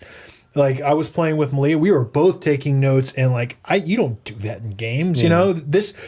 If Gone Home was my favorite like storytelling from a couple of years ago, this is like the next step of that. I feel like I have this notebook that I write things down in, And I got it out the other day because I wanted to write some stuff down. I'm like reading it. I'm like, what is this? Drink coffee and tea? I'm like, what is going on? I didn't know what all this was. Because Bernadette had been writing in, like, because the same thing, Bernadette and I played it, and she would take notes, and there's, like, all these random dates, and it just doesn't make any sense until you think, like, oh, okay, it's from her story. There was a confidence. You said you wanted to speed this up, Brad. Yeah. Well, there was a confidence. The writer of this game, like you could have, they could have removed, like, taken away stuff from the player, not let them search certain things, or really kind of force the player to. This was also my runner as well, and that is the most striking thing about this game. There are two things actually. First, that there is a huge twist in that story. Yeah. There's a huge twist, and they don't funnel you into it. They don't like corral you towards it. There's 3 or 4 different videos in this database that at any point, if you stumble on them, then you know, like, kind of what's going on. Yeah. And it's so fucking shocking because it just sucker punches you out of nowhere. Like, you'll just be looking through a series of videos, and then all of a sudden, one of them will drop this huge bomb of knowledge on you, and it completely changes the way that you look at that game. In fact, I was recording footage for it, for Top 10, and the first, like, 4 videos that they show you are, like, they seem so mundane the first time you're playing, and you go back and you're just like, what the fuck? Like, and on top of that, there's also Let's also be careful because this is another game I do need to play. There's still. also a little bit of a twist in that, in like kind of the sort of like The framing device. the meta aspect, The framing of it, device, yeah. where it's like you come to a point where you realize that you are supposed to be a certain character, and when you realize who that person is, you're like, and then it's I feel like the ending to this game, so it's divisive. Yeah, no, but it definitely I is. feel like it's fucking perfect. Because if you were that person in this situation, that's how this would end. You know, it wouldn't be this, like, it wouldn't end like video games it's like do. closure. Yeah, you wouldn't have like this ultimate closure. Everything's wrapped up in a nice box. But yeah. So first of all, just to comment before I get to this category, everyone's freaking out because they're like, "There Came an Echo's a sequel." First of all, it was my runner-up. Yeah. So fuck you. It's not in my category. It's Or not an going honorable down mention. on pay. Sorry, thank you. That's what I meant. Because fucking Nick's got me on it. It was is an it a honorable sequel mention. to? It was an honorable mention. Secondly, none of us here knew it was a Yeah. sequel. What the fuck? So it's the first time I've ever played it. So it's a new IP to me. So whatever. Oh, is it my turn? It's a sequel to a game called Sequence. Well, that's not There Came an Echo, so it's a new game. No, I haven't even done my runner-up or winner for this category. Oh shit, I forgot. Yeah. That's so right. best storytelling, runner-up, I have The Witcher 3, specifically the Hearts of Stone expansion. I do love the entire storytelling in The Witcher 3, but I think Hearts of Stone did some amazing things with all of its main story quest, all of the characters, all of some of the intertwining, just so good. And then my winner for best storytelling is actually Tales from the Borderlands. I thought that story was fantastic. How technically everything going on in the first few episodes is all flashbacks of how it's being told by the two main characters, and how you kind of see different versions of some of them based That's on really clever who's stuff. telling it. I really like that. Yeah. I almost wish they did more with that because that stuff was so funny. That is a fantastic story. Crispy, what was your runner-up? My runner-up was Until Dawn. I really liked it. I thought that was a really cool story, and I'm not really like a big horror guy, but that one was really well done, and the mechanic of like the butterfly effect, I think, was. It's a concept that a lot of games kind of like flirt with, but few of them implement it as effectively as Until Dawn does. You know, Yeah. like the kind of branching paths. Gotcha. My runner-up is actually going to be Life is Strange, which is actually a game I just finished this past weekend. Yes. That game, while it had a few problems, maybe, really made me feel for the characters and like just the situation in general in a way that I don't really feel very often in a game. And I didn't even know what to expect going into it, but like that game ended up totally becoming something that I didn't expect. And I don't know how I feel about like the ending, but I like the journey up to the ending was really cool. Like that was one of the few episodic games in recent memory where I played, and the moment I finished an episode, I was like, hot damn, I'm ready to play more of this. That's how you will feel with And that's what Tales from the that's why I'm very Borderlands. excited to play Tales from the Borderlands. My winner, I'm going to give to The Witcher 3 Wild Hunt because, like Brad said, it's a very traditional way of storytelling, but it is done so well. Yep. So well. The voice acting is fantastic. The cutscenes are amazing. The game, like just the way certain things happen fluidly, even in a quest where you are hunting a creature, like that in and of itself is a story. Like from receiving the quest down to the point where you're trying to figure out why they want to kill it, to how you're going to tracking it, to figuring out how to kill it yourself, to the point where you actually find it and take it down. Like that. Not many games do I pull up a bestiary and look at the beast before. If I see it, I'm like, what is this? Yeah, it's and I'm like flipping through a fucking notebook. What's its weakness? Yeah, exactly. Like that is so cool. Yeah. And you can it'll just kind of naturally update your bestiary from observing it and fighting it and whatnot. And you learn about general types of creatures from fighting like the smaller. That you can then turn and take that knowledge and use it to maybe apply if you end up fighting a boss that is in the same similar, group. Similar like that's style, yeah. That's just really cool. Real quick honorable mention for me. This was a tough category, so I had to make some cuts, but there's really good stuff out there. Like Undertale, I think did a really great job of telling a story on multiple runs. Yeah. And I'm going to put Arkham Knight here as well. I really liked the storytelling in Arkham Knight, specifically with the Joker stuff. Yep. Like, some of that shit was super fucking clever, and some of the best, just like character moments of the year. That game did stuff with the Joker, like I didn't even think to do in a video game. So yeah, like holy shit. Arkham Knight is also a honorable mention for best storytelling for me as well as her story. Cool. Both honorable mentions. Crispy, any honorable mentions? Tales of the Borderlands, most certainly, for reasons we've already discussed. Yep. I also want to give it to Bloodborne here. I think so. It's very like opposite of The Witcher. It's a very untraditional way of telling a story. I think it's not really relying on cutscenes or dialogue or anything like that. It's purely learning about the world.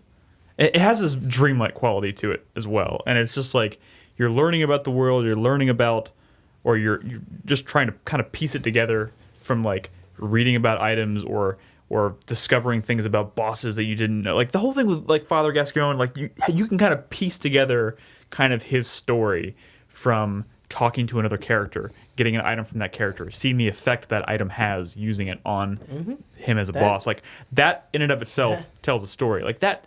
That is soul style. That is soul style. Like that. Like I said, like Bloodborne is very much my crash course in like soul style storytelling, and I'm hooked. Cool. What's next, Nick? Next, we have best new gameplay experience, and this could be a mechanic. It could be just an overarching like hook to a game, or just something like a new approach to game design that we may not have seen before in 2015. Sure. My runner-up in this category is, I guess, would be like controlling Snake in Metal Gear Solid 5. I just think it controlled like a dream. But more specifically, I'm going to give my runner-up for best new gameplay experience / mechanic, and that's diving in Metal Gear Solid 5. You mean that quick dive to the ground, The quick dive to the ground was just so fucking rad. It was like kind of, the old Metal Gear games are kind of clunky and awkward, and this was the first one that really figured it out. And not only did it improve the way it played? I feel like it's the best playing like third person shooter, like stealth game in terms of mechanics I've ever played. And that dive, like I don't know how many times I've just like got up and dive, just because it's so fucking fun to do, and it works. And you could absolutely avoid detection by just like chain diving or whatever you want to fucking call it. My winner, though, goes to Wait, did you ever dive while in the cardboard box? Yeah, sliding down hills and stuff like that. Good. Oh. That shit's so good. It's so good. My winner, though, is going to go to just, I guess in general, the stealth mechanics of Invisible Ink. God damn it! I knew this was coming too. I hate going last. It's my winner too. Okay, sorry. Well, what do we do?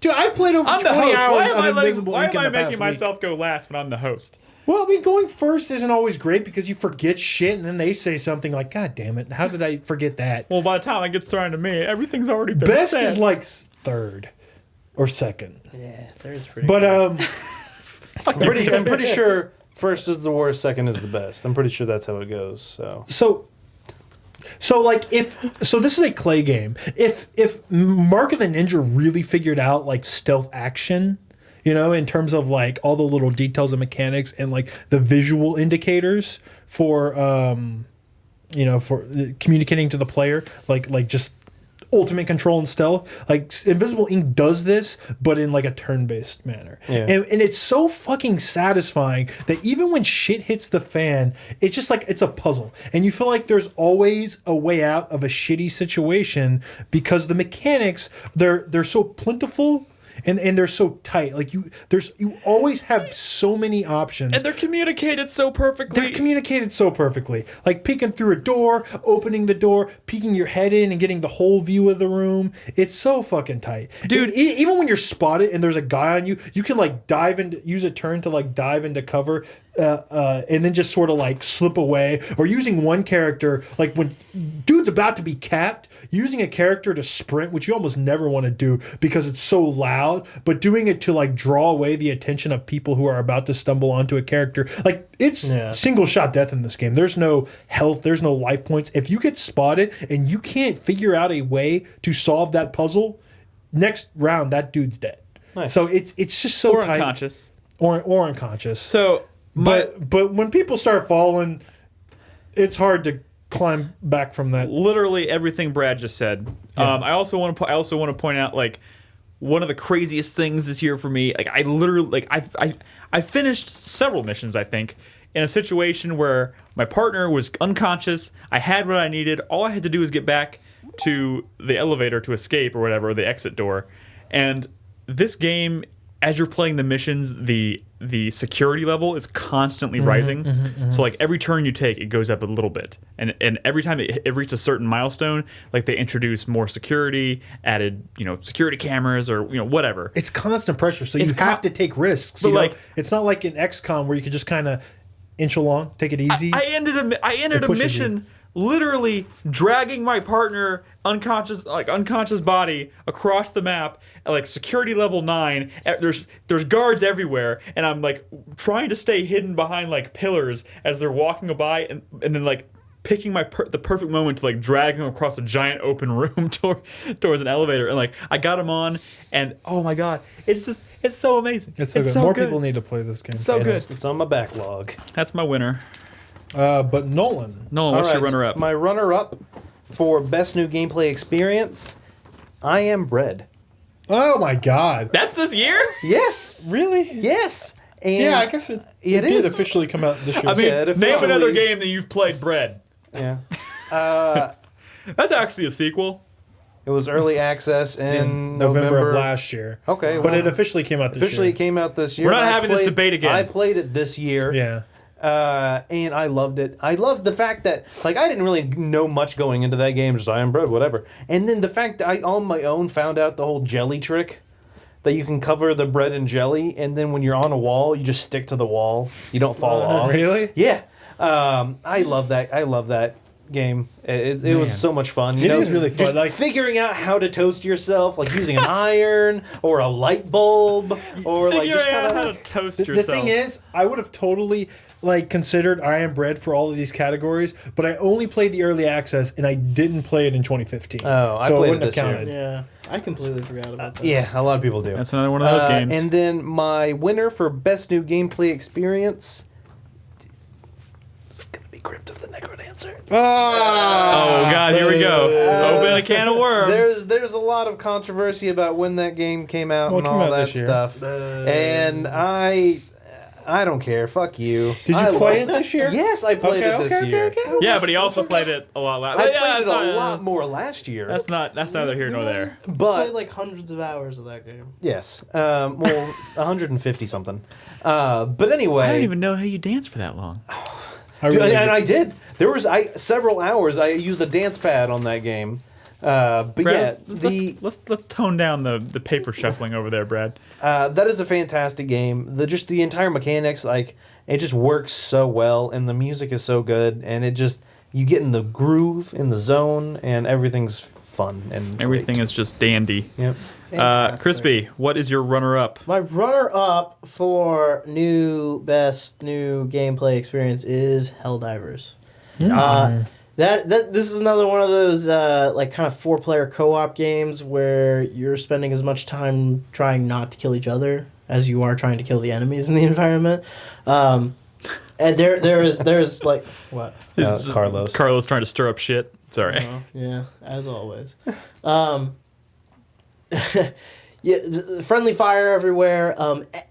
A big part of the game too is like requisition drops, like getting new equipment to come in. And anytime anything comes into the field, whether it's new ammo, new equipment, or respawning players, they always come in these drop pods, which can just fucking murder you if you're not paying attention. Nice. So it is like a really chaotic, really fun, really well balanced multiplayer, and it has that thing like you were talking about in Metal Gear Solid where there's a dive button. So if you throw up a turret and it starts like wheeling around to shoot an enemy behind you, you can dive onto the ground so that it'll shoot over your head. That's why it's called Helldivers. That's awesome. Yeah, it is so great, and like a lot of times that is like the only thing that'll save you. Man, I wish I played this game. Like when you're doing like a point cap and people are throwing out turrets and then like the waves of enemies just start coming in from all sides, those turrets, they don't care about the player characters. They will shoot anybody. They're just trying to shoot targets, and they'll start shooting into like your point that you're trying to capture. So everyone's like trying to get on the ground and like get under this like wall of gunfire going on. It is so much fun. It is crazy. That's awesome. And then my winner was actually also Metal Gear Solid 5, and it was for slightly different reasons, although all the reasons Brad mentioned were completely valid, and I do agree with him, but things like just being able to call in like requisition drops from the helicopter I thought was a really cool addition to the series. D-Walker. Which is the first thing I had, or the Walker gears and D-Walker was the first thing I had written on here. I fucking love the Walker gears. Like, they're so much fun, especially once you get into like customizing them and shit. Yeah, it sucks if you don't know you can hold square and and they like and you can drive it. Like Chris Davis apparently played the entire game not knowing that, and that sucks for Chris That Davis. happens a lot with Metal Gear Solid, Metal Gear games. Yeah, it's that really you good. don't understand how the mechanics work. But yeah, that I love D-Walker. All right, my runner-up for best new gameplay experience is Titan Souls. It's in the sense that it is a little like Shadow of the Colossus in that it's focused entirely on fighting bosses. But like the mechanic of literally having one arrow and then firing it and having to pull it back to you, like even that's a mechanic because you have to fire it. Because that's a trick. You sometimes have to get the enemy on the bring back when you bring back the arrow. Yeah, so like you can fire an arrow. The boss, like if the weak spot's on the boss's back, you can fire an arrow past it, get between the arrow and you or in the boss, and then as he's coming towards you, pull it back because it comes back to you like a magnet. So it'll come back and it will hit him on the way back. Yeah. But like even landing those shots is like really really hard. I just love the idea of like built entirely a game around the concept of bosses that only require a single hit, and like that when you land a hit in that game. Holy shit, it feels so good. But my winner is going to go to Invisible Ink. Like I said, for all the reasons Brad mentioned, it's an incredible game, and it really just it's a new twist on stealth. Just kind of like I think Mark of the Ninja did kind of the same thing for that genre, but in different ways. Like adding the strategy element to it was brilliant. I love it. All right, honorable mentions. Oh, honorable mentions. I definitely want to mention. Her story. The projectile bounce from Ori and the Blind Forest. Platforming off projectiles, especially when you're late in the game and like that's the only thing to navigate through like the fucking the level is to like bounce off of all the shit that's being thrown at you. Super satisfying. I think it made the feel of that game. I think if it didn't have that, it would have just felt too much like just a Metroid any other indie Metroidvania. It was definitely a standout ability. Yeah. Chris Davis would like to say my award would go to Rainbow Six Siege for the destructible environments and the character-focused abilities. That's a game I probably should have played some of this year, but I didn't. Yeah. Outside of trade shows. I would also like to make mention of Star Wars Battlefront. Again, a lot of people are shitting on this game, and rightly so. It is pretty shallow compared to previous entries in the series, but there is something so fucking fun about playing the big team battles and just like you and like 20 other stormtroopers like running across a field and there's laser fire going everywhere. There are moments in that game that are just like absolutely delightful. And they might not come as often as they should, and there might not be that much content outside of that multiplayer, but every once in a while you just like you bite into this little kernel of pure Star Wars joy, and it's wonderful. It's delightful. So yeah, I already mentioned honorable mentions of her story, but I also wanted to mention Lara Croft Go. That was also my honorable mention. I know it's similar to Hitman Go, but I think it's different enough. Yeah, I don't really know. I haven't played Hitman Go yet, so I wasn't sure how similar they are. I just know like they kind of they're designed in a kind of a similar way, how you're moving around a board. But how you interact with things is a little bit different. But like how the puzzle solving is just so good, and the way you fight a boss as a puzzle is also in and of Hitman itself. generally wasn't as puzzly. It was usually more of a running from guards and trying to make sure you're in a certain place at a certain time to avoid the guards. Whereas in Lara Croft, you're like attacking enemies and doing stuff like that. And your spear, you're in the torch. There's no torch mechanic in Hitman Go. I mean, we're gonna get definitely. Deus Ex Go, right? That's like the next check mark. Like I just want to see more of these Fuck Go Deus franchises. Ex Go. It makes sense. I still would rather have Legacy of Kain Go. Chris Davis also Soul Reaver said. Go. Chris Davis also said the wingsuit from Just Cause 3, which I also agree with. Mm-hmm. That is super fucking satisfying, especially when you're like skimming down a mountain. Yeah, it's And the challenges are It's fun. funny because like you look at like a game like Far Cry that also had a wingsuit, but like this somehow manages to take it like the so much handling farther. on it is so just like perfect. I'd like to throw out the way combat is done in Undertale, especially how like crazy it gets, like how they sort of Combat's like never the same almost. it's never the same. They yeah. sort of break the the bounds of what how you think it works They in set some up- really yeah. clever ways. Yeah, they set up a basic expectation and then just spend the whole game just subverting that. Yeah. All right. Last category of this segment is going to be best video game moment. That can be like a moment in a story, or it could be a moment you had while playing a game that was just amazing.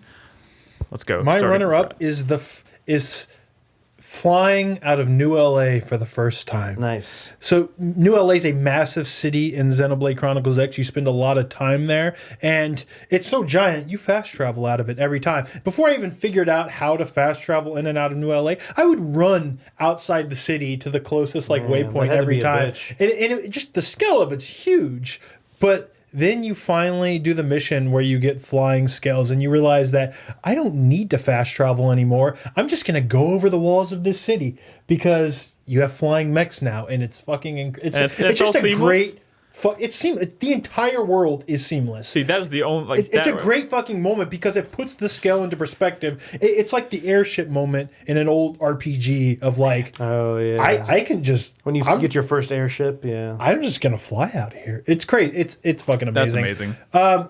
And my number one, spoiled by Jager and Chad, is the first moment you find, or when you finally find Ciri in The Witcher 3. And this was like a big deal to me, not only because I had read so many of these books leading up to this, and it's all about Geralt finding Ciri. Yeah. But when I started playing this game, I was like halfway through the final Witcher book. I finished it as I was playing, but like in that final book, he finds Ciri. But I had not gotten to the point. So this buildup was not just like this giant buildup in this game. It was this giant buildup throughout like all of these books for me. And it was just this like, Geralt needs to find Ciri. Like that's what it was all about. And like I reached that point in that game before I finally did in the books. And it was like a pretty powerful moment for me. Not just in context, it's a powerful moment in general. No, it's different. It's a different story. Yeah. But like, I didn't know that Geralt met up with Ciri once before. Oh, okay. Do you see what I'm saying? Yeah. And it's a powerful moment also for Geralt, who's like this Witcher who, you know, is a mutant and who's stripped of emotions. But like, this was a very emotional scene for Geralt, and you could see it in his face and realize that, hey, no, like a Witcher can be like devastated too. And I'm not going to spoil the scene because it's interesting don't. the way it plays out, but it's just a really fucking powerful moment for me and for Geralt and for that story. By the way, during that conversation, it looks like Prince of the Universe subscribed for 11 months in a row. Nice. Yeah. All right. Nolan. What's a booby sweater? I don't know, but it holds keeps boobies. talking Was that the Christmas sweater where like the chick had her boobs? I don't sticking out think of it, that's but what she he's talking decorated about. it to look like a That's a good reindeer. sweater. That's a good I don't think sweater. he was talking about. I don't know. Anyway, Anyway, you should tweet that at me. Nolan? My runner-up is actually from The Witcher 3. It is the spoon. Oh. I'm so fucking sick of hearing Fuck about the this. spoon. What do you mean, fuck the spoon? No, it's gross. It's amazing. It's amazing. Is this from the DLC? Yeah. Yes. Okay, I haven't. There's a lot of good Let's not moments in The spoil Witcher, it. I know. but I'm yeah. not. I've never. Have I ever said anything else but the spoon? no. I will never say anything else but the spoon because you will not know what's going on until it happens. I can't wait for the spoon. Brad knows now. It was an amazing scene. I'm not saying I jumped for joy when it happened. No. I'm just saying. I'm pretty squeamish, so. All right. Anyway, Winner? Fucking love that scene. It was amazing. My winner for the best gaming moment of 2015 is the final fight, the final events of Tales from the Borderlands Episode 5. I loved it. Man, it was game's amazing. getting a lot of it was love one of tonight. those games where I was sitting on the couch laying back playing it, and then when that happened, I got up and I was like, yeah, getting all excited. The plan. A lot of great I moments. realized in that The was hard. You Yeah, know. a little bit. I was fully semi. A lot of great moments in The Witcher 3 that could be on this. A lot of great moments from Oh, Tales God, from the yeah. Borderlands. Crispy? My runner-up for best video game moment was the neutral ending to Undertale. That is, again, just a huge mindfuck. It is incredible. And my winner was the finger gun battle from episode 4. oh, like, I of forgot Tales about of the that. It's so Borderlands. good. It's so It is- good. It Yes. is like the best sequence that- in that- that whole series. God God damn it, amazing. guys. It's so good, That dude. is You're so killing good. me here. You don't even like. It's one of those things where I was broadcasting this, and chat was like, "Oh, here it comes," and I was like, "Chat, stop." I being fucking dumb." hate when they do that so much. I was like, "Chat, stop being dumb. It's probably not going to be that good." And I was grinning and smiling, and that is a good Yeah. sequence. That is a It great is sequence. So fucking great. All right. That was your winner, right? That was my winner. All right. My runner-up for best moment is actually the finale of Until Dawn, the moment in the cabin at the very, very end. For me, I don't know how. That was a bad moment for me. See, that's why I like it so much, is because apparently all shit hit the fan for Brad, and for me it was this like super intense moment. I had somehow made it through that entire game. I only lost one person. Only one person had died, and part of me feels a little like I failed because this is supposed to be like a slasher movie, and I somehow managed to get everybody out alive. Yeah. But like that moment at the very end, I don't want to spoil it, but like, oh my god, just boom, boom, boom, one after another. I managed to get all the characters safely out of the cabin, and I was like, oh my god. For me, it was a miscommunication. I blame the game. Brad blames the game. Also, I thank put the game. controller on your coffee table, and Oh, it's yeah. real easy. Oh yeah, I guess that's one way of doing it. that's cheating, Brad. I just thought it was a fantastic moment. I remember just sitting on the edge of my seat that entire time, being like, it was awesome. But my winner actually goes to surviving the night in Dying Light. Nice. Like any moment, Any night in that game. night in that game, like just being stuck out at night or choosing to go out at night is the most just sickening feeling, but in the most wonderful way. And like the best moments, of course, were always where I was like, oh shit, and like I just like the only thing I can do right now, my only chance of survival is to just make a beeline for a safe zone. Yeah. And like you can kind of see on like you kind of know after a certain point in the game kind of where you should go for safe zones, and like that moment where you just decide I'm gonna make a run for it is so good. It's so good. My heart was pounding out of my chest so many times in that game. It's amazing. You have to experience it. I can't even like I wish I could have that experience. I wish I would have had that experience more with like other players, because like. I played one huge session, like co-op session with other people, and it was a lot of fun. But a lot of time we were dicking around, whatever. I would love to have that experience with other people, just scrambling and to get back alive. Runner-ups, Honorable mentions. God damn it, honorable mentions. I also have the finger gun battle from Tales from the Borderlands. It's just such a great moment. Fucking accountants. Fucking accountants. the worst. Also, again, many from The Witcher 3, but I want to call out one specifically when you go to Kaer Morhen and you get drunk with Eskel. Oh, and- yes. What was the one you get drunk with line? Eskel and Lambert, and you drunk dial like a couple of the sorceresses Yeah. on the lodge. This shit was just so fucking funny. Drunk but, like, dial. Yeah. Well, you drunk dial, yeah, in a Witcher sense. But you're like, oh, well, they're gonna see us, so you dress up in Yennefer's clothes, so they think you're Yennefer or whatever. Stop. You can't spoil. I'm Dude, literally it's about so to. good. I'm literally about to go back to The Witcher 3 like tomorrow. I so didn't know. Okay. Was it Lambert or Eskel that when they're drunk, he's like, "Fuck it, summon the bitches." It's so good. It is such a good scene. All right, Summon the all right. bitches. They're bad people when they drink. Summon the bitches. I didn't have one written down, but I mean, definitely the finger gun battle and the drunk. Those were both great moments. Oh, they're so good. I would say I'm gonna say the Batmobile from Arkham Knight. Nice. Now, What? say what the fuck you will, because they do lean on the Batmobile a little too heavily, especially in the second half of that game, and I understand that criticism. But the Batmobile itself, mechanically, is still a really slick addition. I to feel like game. that would have been a better new gameplay experience. Whatever. Fuck you. Just saying. Specifically, the moment where you first get it, and they have the button. yeah. It's like, finish it, and you There- hit the button, and the Batmobile runs in, and he jumps in. I love it. I don't care. It's cheesy comic booky. I fucking love it. Batman needs to have his Batmobile. Very true. Runner up for me is the moment you realize you're Honorable mention. sorry. Fuck. Honorable mention. I don't know why I'm having so hard. Yeah, so hard time with that the tonight. worst. Runner up. I'm just kidding. I'm just kidding. Sorry, I'm fucking with you.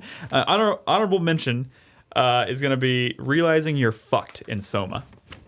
I'm just gonna leave it at that. There is a moment in the game you realize you're fucked. Does it? Okay, I think I know this moment. I didn't finish Soma. Then you don't know this moment. No, but I've heard it described on another podcast. Okay. Wait, there is which a moment. in Soma? When you're fucked. Let's not spoil anything. Okay. Yeah. There is.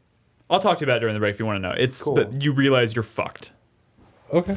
All right. I guess. And that's it for Second this break. segment. All right, so Chris Davis, who's going to be playing their it's probably soundtrack Nolan. selection? Crispy. Okay, never mind. Crispy's soundtrack selection will play during the break. Crispy, why don't you introduce your soundtrack? Okay, so my favorite soundtrack of the year. This might be cheating a little bit. 'Cause I don't there's think a it's lot cheating. A lot of licensed music, but Tales of the Borderlands I think has it's like great. the best all-around soundtrack ever. A lot of the licensed music is really great. Every episode has its own intro with a licensed theme. I picked the intro from episode 2 for this track. But even if you get a chance, look it up on YouTube. Even like the score for the game, like the original music that they made, is all really well done as well. Fantastic soundtrack. All right, and wait, do you remember the name of the artist? Because it was a doozy. This one was Sean Lee's Ping Pong Orchestra featuring Nino Mocella. Nino Mocella. I only know that because I wrote it down. Maybe look them up on Bandcamp. Yeah. But anyways, this is we're gonna come back in a second. When we come back on the other side of the break, we're gonna do best game nobody played, biggest disappointment, worst game everyone played, and our biggest regret of 2015. Don't go anywhere, guys. We'll be back.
Welcome back, guys, to our third segment. As I mentioned before we ended the... Well, first of all, I hope you enjoyed Crispy's soundtrack sample. I thought it was a pretty rad...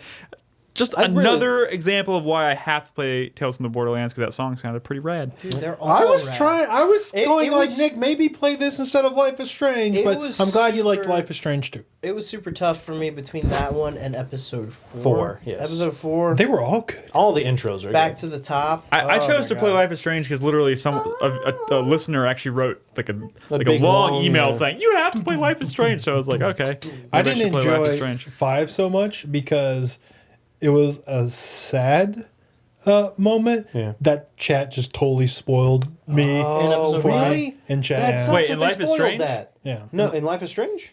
No. No, Tales from the Oh, Borderlands. Tales okay. from- Yeah. You know the lead into Yeah. the 5 songs? Yeah, and that Yeah. is a very sad moment. Chat did their whole like spoiled and- it with the Don't- lead up. Don't, You know. Yeah, don't we spoil it won't. for me. All right, we're gonna start off That with song, by the way, if you want to look it up, it's called Retrograde. It is also amazing. all right. We're gonna start off with our first category of this segment is They gonna be mean well sometimes. best game nobody played.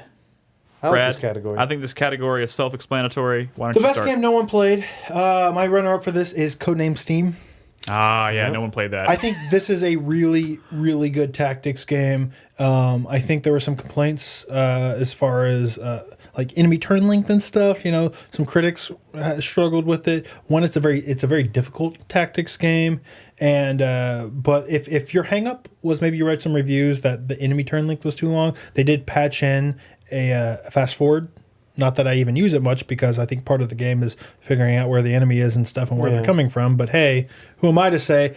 As a person who plays a lot of tactics games, it has fucking impressive level design, mission design, like objective design, and you're constantly coming across new enemy types, and just you're always getting new characters that play so differently from one another. That I talked to David about this game. This is one of his favorite games of the year, and I found out that he used like four guys that were completely different from the four guys I used because they're all so different. They all synergize well with each other in different ways, and it's just a really, really good, underrated game. Probably never going to get a sequel to it, but I hope Intelligent Systems doesn't throw away this design because I think you can slap another IP on there, and you know maybe it'll be successful next time around.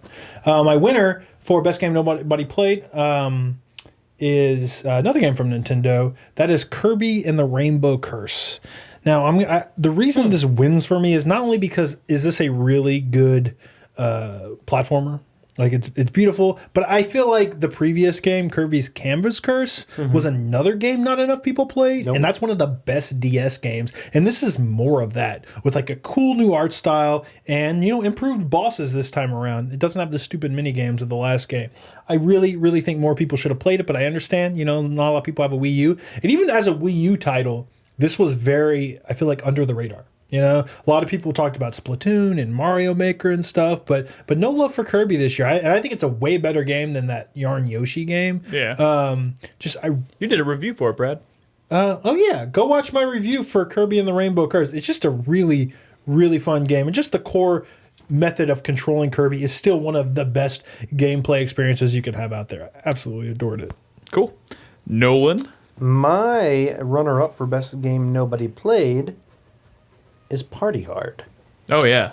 And that's a game not enough people played, and I loved it. It's just so kind of silly. You're the whole goal is you go to you're annoyed because the people across the street from you are partying too loud, so you go over and you kill everyone. Yeah, and you try and do it secretly, right? Yeah, you don't want to. If you get caught, you'll get arrested. So you try. You can frame other people. You can poison the punch. You can set traps. You can hide bodies. You can hide bodies in dumpsters. You can kind of tip over a bookshelf just a little bit, so if someone comes by, it falls on them. You can oh my god, you can knock trees over into the building. It's just so much. Dance like a spaz. Yeah, it's a lot of fun, and the music's great too.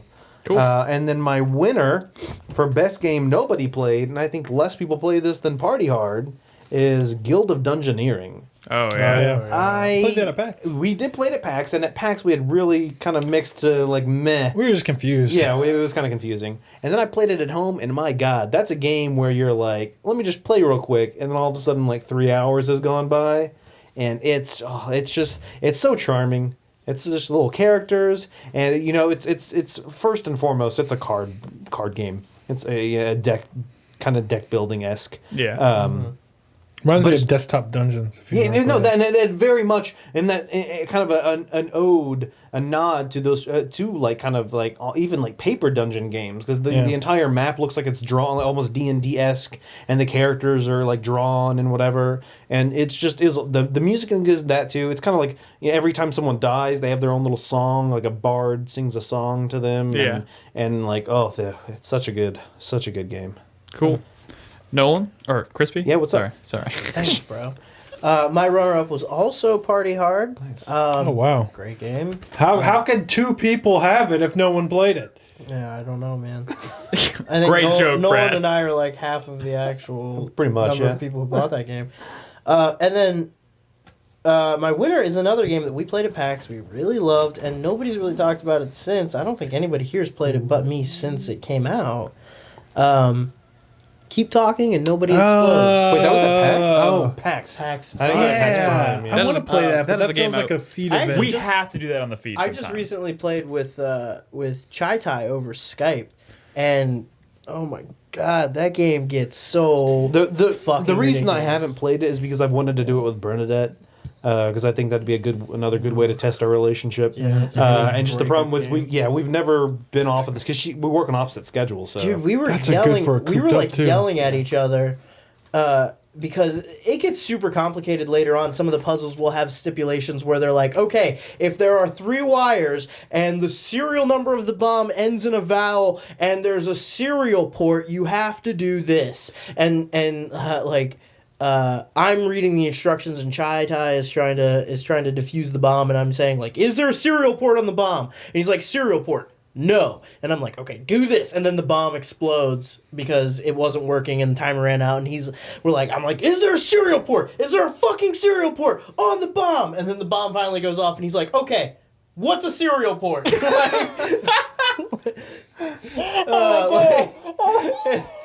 It is so good. nice. It is kind of meant to be played with VR, I guess, but we were playing just. I don't think I don't think that's That doesn't really enhance the I'm gonna experience say that this. much. It is great though. It's been crazy the past couple months, but like now that we're finally getting past the 2015 stuff and we're trying to just relax a little bit again, we absolutely need to do that on the feed for like a dual stream. Someone said I should something. play that with Carlos. I don't That's think a that would really- end well, though. That's a really No. good party game. Oh my god, that'd be amazing.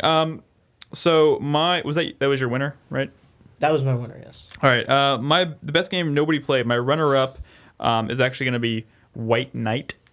Nice. Remember the Yeah. game? Which is a game I tragically didn't finish just because my game glitched, and I literally would have had to start the whole game pretty much over again. Like a mad So- And that's a damn shame because I was having a lot of fun. It's such a cool, like, beautiful concept. Like the whole game is black and white, or 99% of it's black and white, and it's this like really cool. Like the whole game is a silhouette, and you're exploring this like creaky old house. Like basically your car breaks down and you end up wandering in this house to try and find a phone. And like it's beautiful. It's pretty damn. It's surprisingly scary. Yeah. But I don't think enough people really played it. But I'd recommend it. It's pretty damn good. My winner though, I'm gonna give to. I don't really know if like nobody really played this. It just feels like nobody played this. But Invisible Ink. Yeah, no, that's a good one. I mean, I I feel like that didn't get enough love, especially considering it came from Clay. And you know what? I think the big reason for this is because it looks really intimidating. I tried to play this 3 times at 3 different PAXs, and I remember just being like, I couldn't hear the game. There was nobody really to it. The best, we had an appointment once where we were sitting literally in a hotel room with a developer sitting over our shoulders telling us how to play it, and that was the best experience I had had. But like once the game finally came out and like the tutorial is actually really, really good. Once you get through the tutorial, like it all makes total sense. Like nothing about that game was particularly difficult to understand after you get through that tutorial. And it really is just charming as fuck, and like it plays great, it looks great. But I think a lot of people just shy away from it because it looks so complicated. So honorable mentions. That's Honorable what I mention meant to for say. me. I have. I want to mention Satellite Rain. I talked about it a lot. I know no one played that game, but I might talk about it elsewhere, so I didn't want to talk about it here. Lost Dimension. That is that game I played on the Vita where you have to figure out who the is on each floor. That game is really fucking That cool. sounds really good. I Yeah. heard no one talk about that game, and I want to throw in SteamWorld Heist just because it was a very late year game, and not enough people play it. I think a lot more people would like that than they realize. Yeah. Does that make any sense? Like more people need to play it. I think a lot of that stems from the platform it's on and like the marketing. Yeah, of it. so I that's don't- and SteamWorld Well, Heist 3DS. is one of my honorable mentions. And Yeah, but while where was 3D that where was but that's that what I'm saying. marketed? So downloadable 3DS games, when they aren't first-party Nintendo games, are horribly marketed. Yeah. Like Nintendo does a horrible job. You can't ever like find them in the store unless you search for the title. They don't ever advertise. They only advertise the like fucking fucking store, Mario dude. games. Like you can't like you don't know about the fucking Mario games. Like they never you can't ever browse and find some of these really good games. Wait, Lost Dimension is 2014? If so, no, never mind.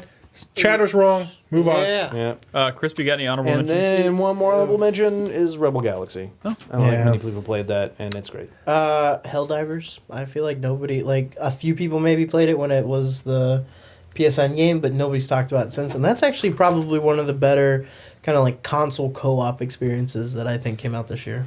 Cool. Runner-up for me, y'all kind of went, I think, more towards the indie space, and for obvious reasons. Sometimes it's hard to market effectively an indie game, but I'm going to go kind of the opposite, towards the more mainstream direction here. Honorable mention for me is both Mad Max. A lot of people played Mad Max, I suppose, but like comparatively speaking, I don't think it gets not a lot of people talk about it. I think a lot of people glaze over that game towards the end of the year, but I think the game is great, and also Rise of the Tomb Raider, which is more. Apparently nobody played that because nobody could play that. Yeah, that's a good choice though. Yeah. It's a shame too, because it looks like I would imagine, like, just based on the number of people like that were talking about how they got an Xbox. Like, I feel like the Xbone was like the Xbox One was like the go-to Christmas gift for people who wanted a console for Christmas because they already had everything else. Why would anyone have an Xbox compared to the I would other imagine that Christmas was probably great for the Xbox One, and the Rise of the Tomb Raider is just. It came out too soon. Microsoft's so dumb. Even Fallout was even like a marketed more for Xbox game. Right? How did they do that to Tomb Raider? So stupid. They literally sent it to die. So our next category is biggest disappointment. Ooh, this is usually a controversial one. All right, Brad, start us off. My runner-up isn't very controversial at all because I think other people might agree. This should have been the perfect combination. It's a universe I love, and from a developer who I thought could have pulled this off really well. Oh. That is Game of Thrones, the Telltale game. Like that should have been. We should have been talking about that as one of the best games of the year with like great moments and stuff. But we're talking about Borderlands. Like, how did that happen? Are any of the problems with this game fixable? Like, could they do another season and make it amazing? Maybe, but like they just regurgitate a bunch of. They're like, hey, this guy's kind of like this Stark, and this guy's kind of like this Stark, and it's just there's a lot of like copying of tropes from the original Game of Thrones story. None of the characters like. We talked about how the art design isn't like so great on it too. To the point where a lot of the characters kind of look gross, look the same, and it's kind of hard to like, who's this guy? Who's this guy? And you don't really care about any of them because they're all just sad or angry. Yeah, that's all they are. The painterly style didn't work, dude. So, some people's like chests look really gross in that art style. And like a big selling point of the game was like, Kit Harington and Lana Headey and Peter Dinklage are in the game. They're barely in it, and even when they are, they all suck. Yeah. Like they all suck voice acting wise. It's not great. That was my number one. My winner for biggest disappointment of the year is a game I enjoy, but it was disappointing for me just because of how much I love the series, and that's Metal Gear Solid 5. Also my winner. I think this could have been based on like the way it plays, like mechanically, and like the fact that they went open world and like it seemed really ambitious. It is really ambitious, but like.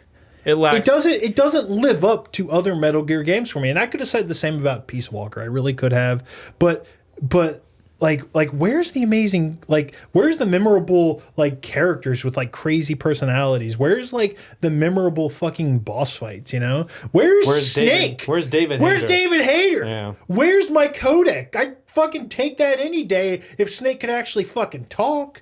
Like, I love the way that game played, and I think it did have. Yeah. Technically speaking, it was amazing. The game was amazing. But like, this game will never hold hold a candle to like Metal Gear Solid 1 or 3 or even 2 or 4 because it's not that kind of game, and that's disappointing to me. Yeah. That's all. I still really enjoy that game. Metal Gear Solid 5 is also my winner, and for the exact same reason.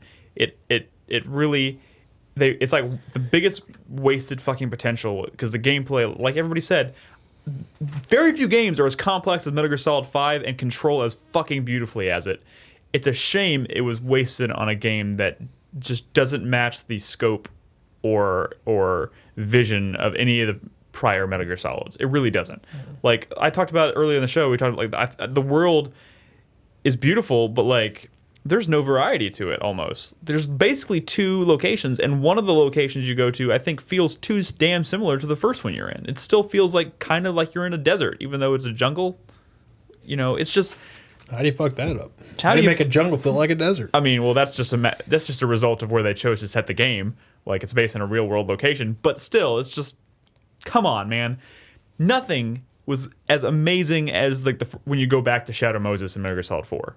Nothing even came close. Yeah. So, big disappointment.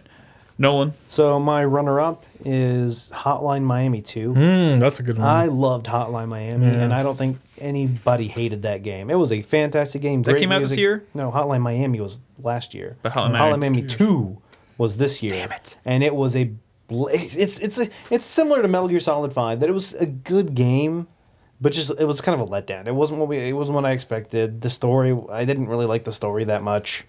I don't know. And my winner is actually also Metal Gear Solid 5. I'm a huge Metal Gear Solid fan. I love that series. 3 is my ultimate favorite, and I didn't hate Metal Gear Solid 5. I liked the game. I don't think anybody here hated it. I played a lot of it, but it just wasn't what I was hoping it would be. Also, what the fuck is with the way they chose to tell that story, and like the fact that I feel like I had to like trudge through so much bullshit just to see the fucking ending of that game. Holy crap. Yeah, I ran into similar issues. There's a lot of factors. You know, the whole David Hayter thing. I don't know why they chose to go with Kiefer I Sutherland. thought that would make more sense It's after I fucking played. Kojima. He did it. It's his fucking fault. it was Kojima. But I thought it would make more sense after we played the game. Like, oh, that's why they chose not to use David Hayter. But it still doesn't make any fucking sense to me. Yeah, it doesn't. They could have made sense, given where the story went at the end, but they didn't. Yeah. And I was hoping at the end but anyway. Yeah. I still That would have been amazing, right? I just realized this. And so that's something that was kind of a prediction from when that game first got announced. That's what I was thinking, something like that was going to happen. And so in that regard, I was right. But You just made me just dislike this game a little bit more. Yeah. I mean, not that I disliked the game, but like, it just fell. In fact, you may have just had an actual impact on one of my other categories. Anyways, sorry. My runner-up for biggest disappointment was Batman Arkham Knight DLC. Oh, I was like, you had me for a second. I was about to. No, the Fight you. DLC there. I don't buy season passes. I bought this one just because I figured. Warner Brothers has a great track record. Be all glib if you want. Sorry, but it's fucking Batman. It was Rocksteady. I And didn't the base realize, game I was didn't realize amazing. they were shipping out all, or they were shopping out all the DLC to fucking WB Montreal and all that shit. Mm-hmm. That Batgirl DLC sucked. I didn't even go back and download any of the others. And then also, oh god, I just lost it. Never mind. Go ahead. Wait, don't you have a list? I do. I had another honorable mention that I hadn't written down. All right. Go ahead. My biggest. Okay. So Metal Gear Solid 5 was my winner, but for the sake of conversation, since we already talked about it extensively, I'll swap it with my runner-up, which was The Order 1886. What a beautiful game. What a cool concept for a universe. I definitely would love to see more of that universe. It's a good demo. But like the game is over in like 4 hours, or maybe a little bit more than that. But like any of the length in that game is generated from just frustrating sequences where it's like, holy shit, I just keep dying over and over for a stupid fucking reason. Like it had cool fucking weapons. It was a beautiful fucking game. Had like a really amazing concept, some cool like a really cool realization of like werewolves in a video game for once. Like I feel like we don't like. This was kind of the year of the werewolf, I guess. Bloodborne kind of did it, and this game did it too. But like before this year, there really wasn't a lot of great werewolf shit going around, and this game kind of nails that. And there's some really cool set pieces in this game too. It's just tragically, it's like over before it really gets going, and it's too linear for its own good. Like it's this game is literally one of the most linear games I've played this generation. Like not even the glimmer of openness or freedom. It's hallways, and you go down. It's also disappointing for that studio because you were kind of hoping big things for them. They proved though that they can make a technically amazing game. That's what they proved on the PSP. And they did that too on the PSP, I guess. But like they proved they can do like current gen console games. They just blew they probably didn't get a big enough budget to make a game that was longer than 4 hours, which sucks. honorable mentions for disappointments for me. I'm gonna throw The Witcher here. I'm gonna throw The Witcher here just because there are certain aspects of it that were The very combat should have disappointing been to me. improved a lot more than it was. We might talk about that more soon. Okay.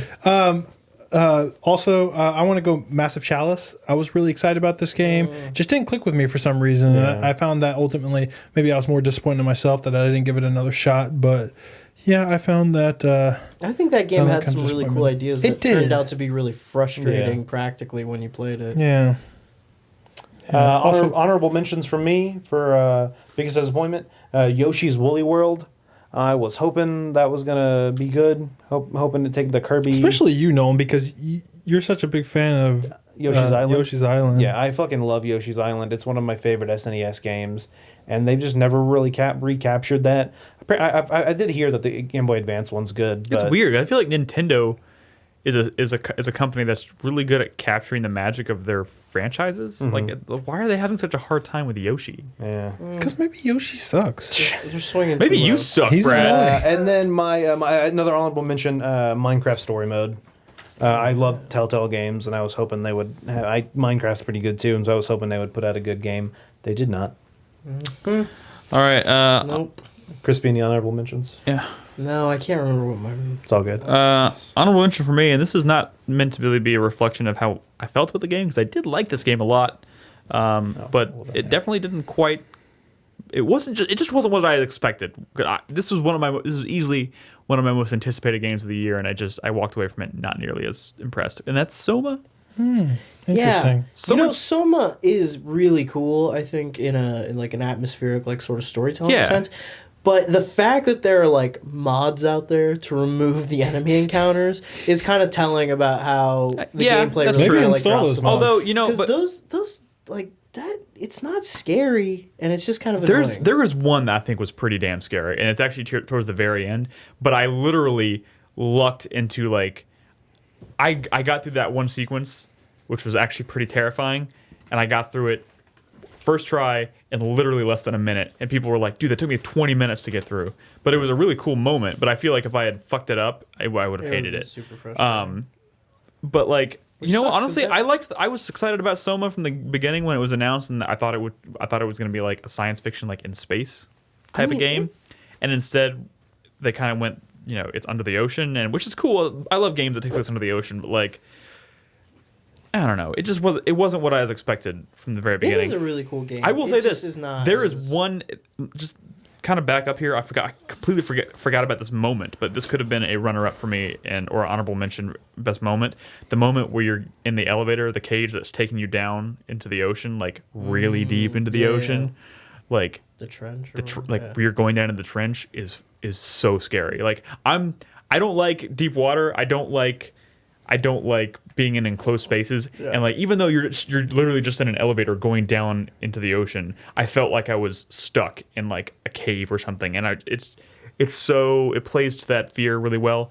It does some cool shit, and it hits you with some really strong moments, but it just wasn't what I thought I was getting from the beginning. Okay. I would say, just as an honorable mention, real quick, Star Wars Battlefront. Sure. I have this game. I actually really, really like Star Wars Battlefront for what it is, but it is super shallow. I mean, the fact that and it could have been so much more than it is. my current Star Wars boner couldn't even get me to play that game, and that's kind of disappointing. We should mean, cut it's- back a little on talk for honorable mentions just because we're running late on time. All right, I next- just want to throw out You Fatal son of Frame 5. Cool. Oh yeah. All right, next category. Worst game everyone played. Brad, go. This is gonna be. I don't want to piss anyone off because to me this category is overrated. These aren't bad games. I just think people talk about some of these games like they're the second coming of Christ, and I think they have problems. So my runner-up is The Witcher 3. I think this could have been like one of the greatest open world RPGs ever, but I think it dropped the ball on almost every aspect of gameplay. So while the world's beautiful and while the story's amazing, the writing's amazing, and the characters are amazing, and the side quests are amazing, the part where you have to play the game, and the combat is solid. I'm gonna be honest. It's solid combat, but the skill system sucks. The loot sucks. All the stuff that makes you want to explore and fight things sucks. The experience system sucks. You know, while I don't disagree with you entirely, Brett, I kind of want to fight you right now. Sorry. I'm just saying it should have been the best RPG ever, and it just kind of wasn't. It's pretty close. It's not. It's not though. I mean, on a mechanics level, it's not even close. Whatever. I'll fight you later. My number one for the worst game everyone played. And I'm sorry, this is not a bad game, but it's overrated. Again, that's how I see this category. Here it comes. Overrated. Here it comes. Here it is. I think it's the worst Souls game. Oh, Oh, damn it, fuck Brad. you, Brad. I'm gonna go with Bloodborne. You're a fucking prick. This is not a bad game category. This is overrated. Okay. I think Okay. Yeah. Okay. and it's in my personal opinion, based on what I go to the series for. Sure. But I still think you fucked that game up. Bloodborne let me down. Bloodborne let me down. It is a game where I really get into my character, what my character is, how I build my character, how I equip my character. A fucking RPG, the Soul series. And like in Bloodborne, I used maybe 2 weapons the entire game. I never cared about what I put on my body because it didn't fucking matter. People say, fashion born or whatever the fuck. That's because you didn't have to care about what you wore. So you just looked cool. You put on the top hat because it looked cool. And people are okay with that, but I play it because I really like the RPG aspects of these games. Boo this man. I really enjoyed Bloodborne. I really want to fight you right now. But I'm just saying, it's my least favorite Souls game, and people talk about it like it's this fucking reinvention of the Souls franchise, and I just don't see it that way. It's just a little overrated, in my opinion. Brad doesn't like video games, confirmed. Nolan. I think Brad's just salty because all the bosses were glitched in his game. Shut the fuck up. You do know there was a glitch, right? Allegedly. If you leave that game running for 10 hours before they patched it, Anyway, all the bosses became easy. And not once did I leave that game running for 10 hours. Call so he bullshit. says. Call bullshit. All right, my runner-up for worst game everyone played is actually going to be, it's similar to Brad's kind of thing, is Fallout 4. Well, I'm not saying that game's bad. I fucking love that game. I just think there were so many improvements they could have made that would have made it better, and for some reason they didn't, and I don't understand Things why. that really are pretty much the exact same as they were in previous Like games. problems that have always been there that I guess, I don't know if they just, maybe Todd Howard really likes it, so they just keep it in. But that game definitely has some issues that I really wish they would address. Especially, like, I really wish the main goal of pretty much everything in that game is just go here and kill this. You know what I'm saying? Yeah. I really wish there was a lot more to that game than just go here and kill this. I really wish there's a few instances where you can kind of talk your way out of situations in Fallout games, but I really think there needs to be more than just go here and kill this or talk your way out of it. I think that they could do a whole lot more with that world. And then my winner for worst game everyone played is gonna be Soma. And I do that. A lot of people played that, and a lot of people really hyped it up, and I didn't like that game that much. I don't even think it really holds a candle to Amnesia. Yeah, To be honest, I was not a fan. I think it delivers some great moments, but I don't think it captured the magic of Amnesia at all, which kind of sucks. But still like that game myself. I didn't. Crispy. So if we're looking at worst game everyone played as a like kind of overrated or like You can look at it however you massive want, though. disappointment kind of thing, my runner-up would be Star Wars Battlefront. Again, I don't think what is there is bad. I just don't think there's enough there for the $60 price tag, plus the extra $50 that they want you to pay for the season pass. And everybody fucking played this game. Like, I mean, like that game has been selling like crazy. Dude, I was at Costco the other day, and I heard 2 like women, and they were like, "Hey, how's it going?" She's like, "Oh, did you want to play Battlefront tonight?" And I was like, Yeah. What? Oh. It's ridiculous. Why? That game's bad. Like, that game's not that Can good. I come over? Yeah. I mean, it's not. Again, it's not a bad game. What is there is pretty cool. Yeah. It's just like compared to other Star Wars games, compared to other Star Wars Battlefront games, it's just really, really, really lacking. Is Chris Davis sneezing or is he yelling at He's us? sneezing. Bless you. And then my winner was actually The Order 1886 because this came out earlier in the year. Did everyone This was play a that? PlayStation exclusive, so a lot of people did. Yeah, it was one of the it was Bloodborne had just come out a little before that, I think. And this was another PlayStation exclusive. Pretty much anyone who had a PlayStation, it seems like, was looking at this game, trying to get this game, and then it just is. This actually is a bad game. Like, it is just. It has some problems. It's not great. Nicholas. So this is a cop-out answer, but I didn't really have a runner-up because I was really picky this year with what I ended up playing, and there was not a whole lot that I played that I found Overrated? I guess. That's fine. The only one I can think of, which is my winner, is Metal Gear Solid 5. For all the reasons we talked about at the beginning of this category, it's, it doesn't really hold a candle to any. I love it for none of the reasons that I love other Metal Gear Solid games. I think it's the best way I can say it. Cool. And I think a lot of people suck that game's dick. Mm-hmm. Lots of dick sucking. Pretty sure they all lots of dick suck sucking, and Kojima's dick. Yeah, that too. and Kojima's great. I love that guy. He makes great fucking games. He made a great game here. I don't think he made a great Metal Gear Solid game. I think if Kojima and Konami were on great terms right now, and I think that did play a role. and if there wasn't like this whole like real world controversy around the production of that game and Kojima being dismissed or leaving the company or whatever the hell happened, I think people might be a little more willing to look back at this game and be like, it was good. It wasn't great, Peace Walker But is people the are worst. holding it up because it's like, oh, well, look what you did, Konami. You fucked it up, and now and now you lost something great. Look how wonderful Konami or Kojima was, and now he's gone, and you fucked it. It is a really good game. So Honorable mentions. Honorable mention. I just want to say Undertale, a little overrated, and Rocket League, Oh, fuck you. fun.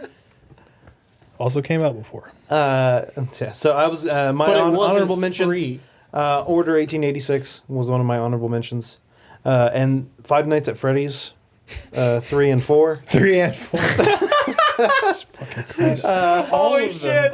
Oh well, not all of them That came out speaks this for year. itself. I'm not- Oh my god! And then Undertale, I was also going to give an honorable mention. I'll go ahead and to- give my runner-up as well to Order 1886. The reason I didn't really put it there is because I Your didn't really runner-up or realize your- how many people played it. Oh, okay, yeah.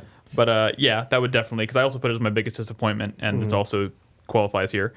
So our next category, our last category of this segment is going to be... Do you have any honorable mentions, Crispy, or did? For worst game everyone played. No. Cool. Next category. Last category of the segment is biggest regret. Biggest regret. I think that stands for, like, this could be a game that we didn't play, or we didn't play enough of, or just maybe a game that we spent too much time playing, even though we realized we didn't like it, or whatever. The way I see regret is the one that I didn't get to that I feel like maybe I'd be talking about at the end of on one these that got awards if I away. had got to it. My number one is also my biggest fuck you of the year. That's Dying Light. I've been waiting for Carlos to come back You so we should can be play Dying Light. ashamed of yourself. I've been waiting for a good co-op partner, but that co-op partner did not bring his PS4 to Mexico. well, you know what? Because he's a dick. Maybe it's perfect timing because the following comes out next month, and that's basically like another Dying Light game. Yeah. Maybe you should just jump into that and play that. My biggest regret was ever being friends with Carlos. My number one regret is a game I did play, but I didn't play enough of, I feel like. And it's a game that people who really got into it, like, absolutely adored that game. And that's, I really, really wish I had spent more time. I had to send it back to GameFly early because all this stuff was coming out. And that's Mario Maker. People really, really got into that game. And I feel like I should have spent some more time making levels and kind of trying out other people's levels. Because the few times I did play it, I played levels from people in our community. And they were fucking delightful, Should have played more of that game. And I regret it. Nolan. Cool. So my runner-up for biggest regret is Mad Max. That's a game that it came out the same day as Metal Gear. Yep. And so I focused a lot on Metal Gear. And I did the opposite. I ended up focusing entirely on Meta Max before even touching Metal Gear. Yeah, and so I kind of regret never getting a chance to play that. And then my winner for biggest regret is Invisible Ink. That's a game that since the day it came out, I'm like, I'm gonna play it. I'm gonna play it. I'm gonna play it, and it never happened. And that I was just close to sucks. ending up in that same situation. Yeah. I barely squeezed in at the end of the year. Crispy? Someone in chat brought up a good point. My runner-up for biggest regret this year is buying the Batman Arkham Knight DLC season pass. Hey, Crispy, can you move closer to your mic? Sorry. Yeah, I bought that whole thing. And I'm never even going to download most of that content. It's kind of depressing, actually, to think about. My biggest regret of the year, though, is Witcher 3. I didn't play enough. I fell away from it because a bunch of other really big high-profile games were coming out, and I never went back. And I kind of got to a point when there was a lull in the action where I wanted to go back. And Dandelion, that motherfucker. Dandelion, yeah, I'm still on the Dandelion quest, which I'm enjoying. Like I'm I mean, the quest itself isn't really that great, but like I really want to see Dandelion. Like I didn't play that much of Witcher 2. I didn't even get far enough in that game to meet Dandelion. So I only know him from what book material I've read. Yeah. So I'm really excited to meet him in the game. But like I got to a point where it was time to go back, and I was just like so overwhelmed by the scope of the game and the fact that there were more games coming down the pipe like Fallout 4 that I didn't even try. You never got to Skellige? No, I'm man. I'm almost ready to go to Skellige. There's some really great characters. Yeah, on Skellige, too. I never even got that far. Cool. Which is a shame. Croc. All right, my runner-up for biggest regret is going to be Fallout 4. One, I only played about 20 hours of it.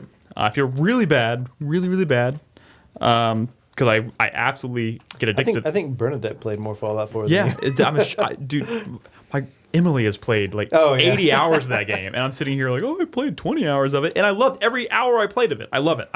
It was Looks that like we know who wears the vault pants in your relationship. Exactly. And it was also that game that I was like, I had it. I was like, this is a game I know I'm going to play. I'm going to love. But, so I want to get all these other games knocked out before I dedicate, because I'm going to play it for hours. There's too many other games. And by the time I knocked out those games, I was like, the year's over. Yeah. Shit. Also tied to that is slightly, I bought the Pip-Boy edition. Why the fuck did I do that? It's sitting on my shelf. It's not even that great. I don't know. Whatever. You guys is crazy. I wear my Pip-Boy. Every Every single jerk off. time I buy a collector's edition, I hate myself when I get it. But my biggest regret of the year goes to Resident Evil Revelations 2. Because I love Resident Evil. I played the first 2 episodes, and it was good. I like Resident Evil. Like I you know how I feel about modern Resident Evil, how ever since 4 I feel like it's kind of gone downhill. Yep. But like the gameplay that's there is fun, and it's the story's gotten real stupid, but like I don't know. I enjoyed what I played enough that I should have gone back and played the other 3 episodes. And maybe I will eventually, but I really regret not getting to it before the end of the year. Honorable mentions. I'm going to say Fallout 4. I'm going to say Crypt of the Necrodancer. I'm also going to say Lovers in a Dangerous Space Time. I thought that game was doing some really cool stuff, but, Xenoblade Chronicles X for me. Yeah, Xenoblade is one that I've played a lot of, but it wasn't even a contender for my top 10, just because by the time I was recording my top 10, I'd only played like 15 hours of what is probably like 100-something hour game, and I just didn't even have a skill. Yeah. And then another honorable mention to Rise of the Tomb Raider. Yep. Because that's one that I really wanted to play, and I thought once I got my Xbox One, I might play it. I've booted up my Xbox One, and that's all I've done on it. Yeah, that's good. Yeah. This is just one that kind of honorable mention that came out of nowhere tonight. Well, not out of nowhere, but like obviously I feel like I should be playing Tales of the Borderlands. Yep. You should be. You should. I feel like I feel like I'll be honest, guys. Lay I it feel on like an thick. asshole. Do you remember me sitting on the podcast being like, "This is great," and you're all like, What? Really? Yeah. All right, whose song is next? Kind of thought, yeah. Chris Davis. Who's gonna play their sample during the break? All right, Nolan, set us up for your favorite soundtrack of the year. So my favorite soundtrack is going to Party Hard, which was a fantastic game. Great music. It's just you just start dancing to the beat, and it just feels so good. You love dancing, though. Hey, I love to dance. And so the funny thing is I don't really. I hate dancing in real Like when I life. go to weddings, I kind of stand there and I'm like, I only dance when I'm drunk. yeah, if I get drunk enough, I'll dance. But yeah, so the actual track I'm going to be playing is actually the track from the main theme, like just the main theme of the game. When Is you it called boot up the Party Hard? game, I think it's called Party Hard main theme. Oh, okay. I don't know. Cool. Yeah. All right. Well, when we come back from the break, we will do our best multiplayer experience, biggest surprise, best game from another year that we played, and the Asterisk Award. So, I guess enjoy listening to Nolan's track from Party Hard, and we'll see you in a minute. Yeah.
All right, we are moving into. I guess we have 5 categories left. Yeah. Are we gonna do them all in this segment? Or No, because I have to play my song. Oh, yeah, that's true. So, we're gonna do best multiplayer experience, biggest surprise, best game from another year, and the Asterisk Award.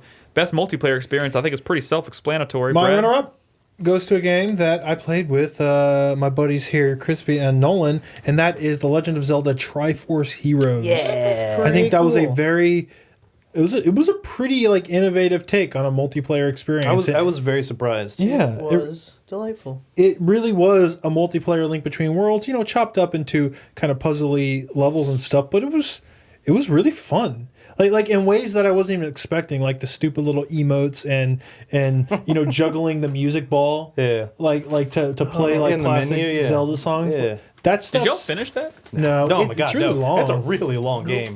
And not an easy game either. Yeah, it's not easy. That boss we were fighting, like when we stopped playing, I feel like if we had beaten that boss, it'd be on my list of one of the coolest Dude, bosses. and, like, when you're the first- balancing, Wait, we did. we didn't beat the bird where you have to balance on either Oh, side. yeah. The first few levels of that game are so baby easy. Yeah, that's Nintendo. It's just It Nintendo. ramps up like crazy, and it's also really a lot more innovative than I realized. Like that one boss fight where we didn't realize that the enemy was tracking whoever hit it last, and Yeah. like it was a lot cooler than I thought it was. Really, really good. My winner for best multiplayer experience. Again, I don't play a lot of or any really competitive multiplayer games, but this is one I did co-op, and it's a game that I don't think most anybody played co-op because it was only local co-op. But if you did do it local co-op, if you could put up with the split screen, I think that Resident Evil Revelations 2 was actually a really, really good co-op experience. I like when Resident Evil does co-op. I thought it was really good in Resident Evil 5, and I feel like this was an evolution of that, where they tried to make it a little more asymmetrical, and Malia, who doesn't play shooters and who doesn't really ever want to aim anything, like her temperament, video game temperament, really fit that character who didn't use a gun and was just kind of like shining flashlights in things' faces. Like, it was a very memorable co-op experience for me, and I feel really bad. I almost want to put it as best game no one played, because not only did not a lot of people play Revelations 2, they didn't play it that way. And I feel like that's the way to experience that game. And I blame Capcom for not letting that game have online co-op, but like it's a really, really, it's one of the best co-op games I've played in a long while, and I think an underrated game in general. By the way, Chris Davis would like to chime in with his best multiplayer experience, which he says Evolve. Rainbow Six Siege. Evolve, Rainbow Six Siege, they're both Which is a free to game I play. wish I played some of this year. I didn't really play it any after PAX or E3 or whichever show that was. I don't remember. Nolan? All right, my runner-up for best multiplayer experience, Lovers in a Dangerous Space-Time. That's a good one, and it can be a hectic one. Yeah. Lots of yelling at your partner. Get on the shield! What's yelling at your partner for putting on the stupid saw blade? Fuck that saw blade. Right? Worst weapon of the year.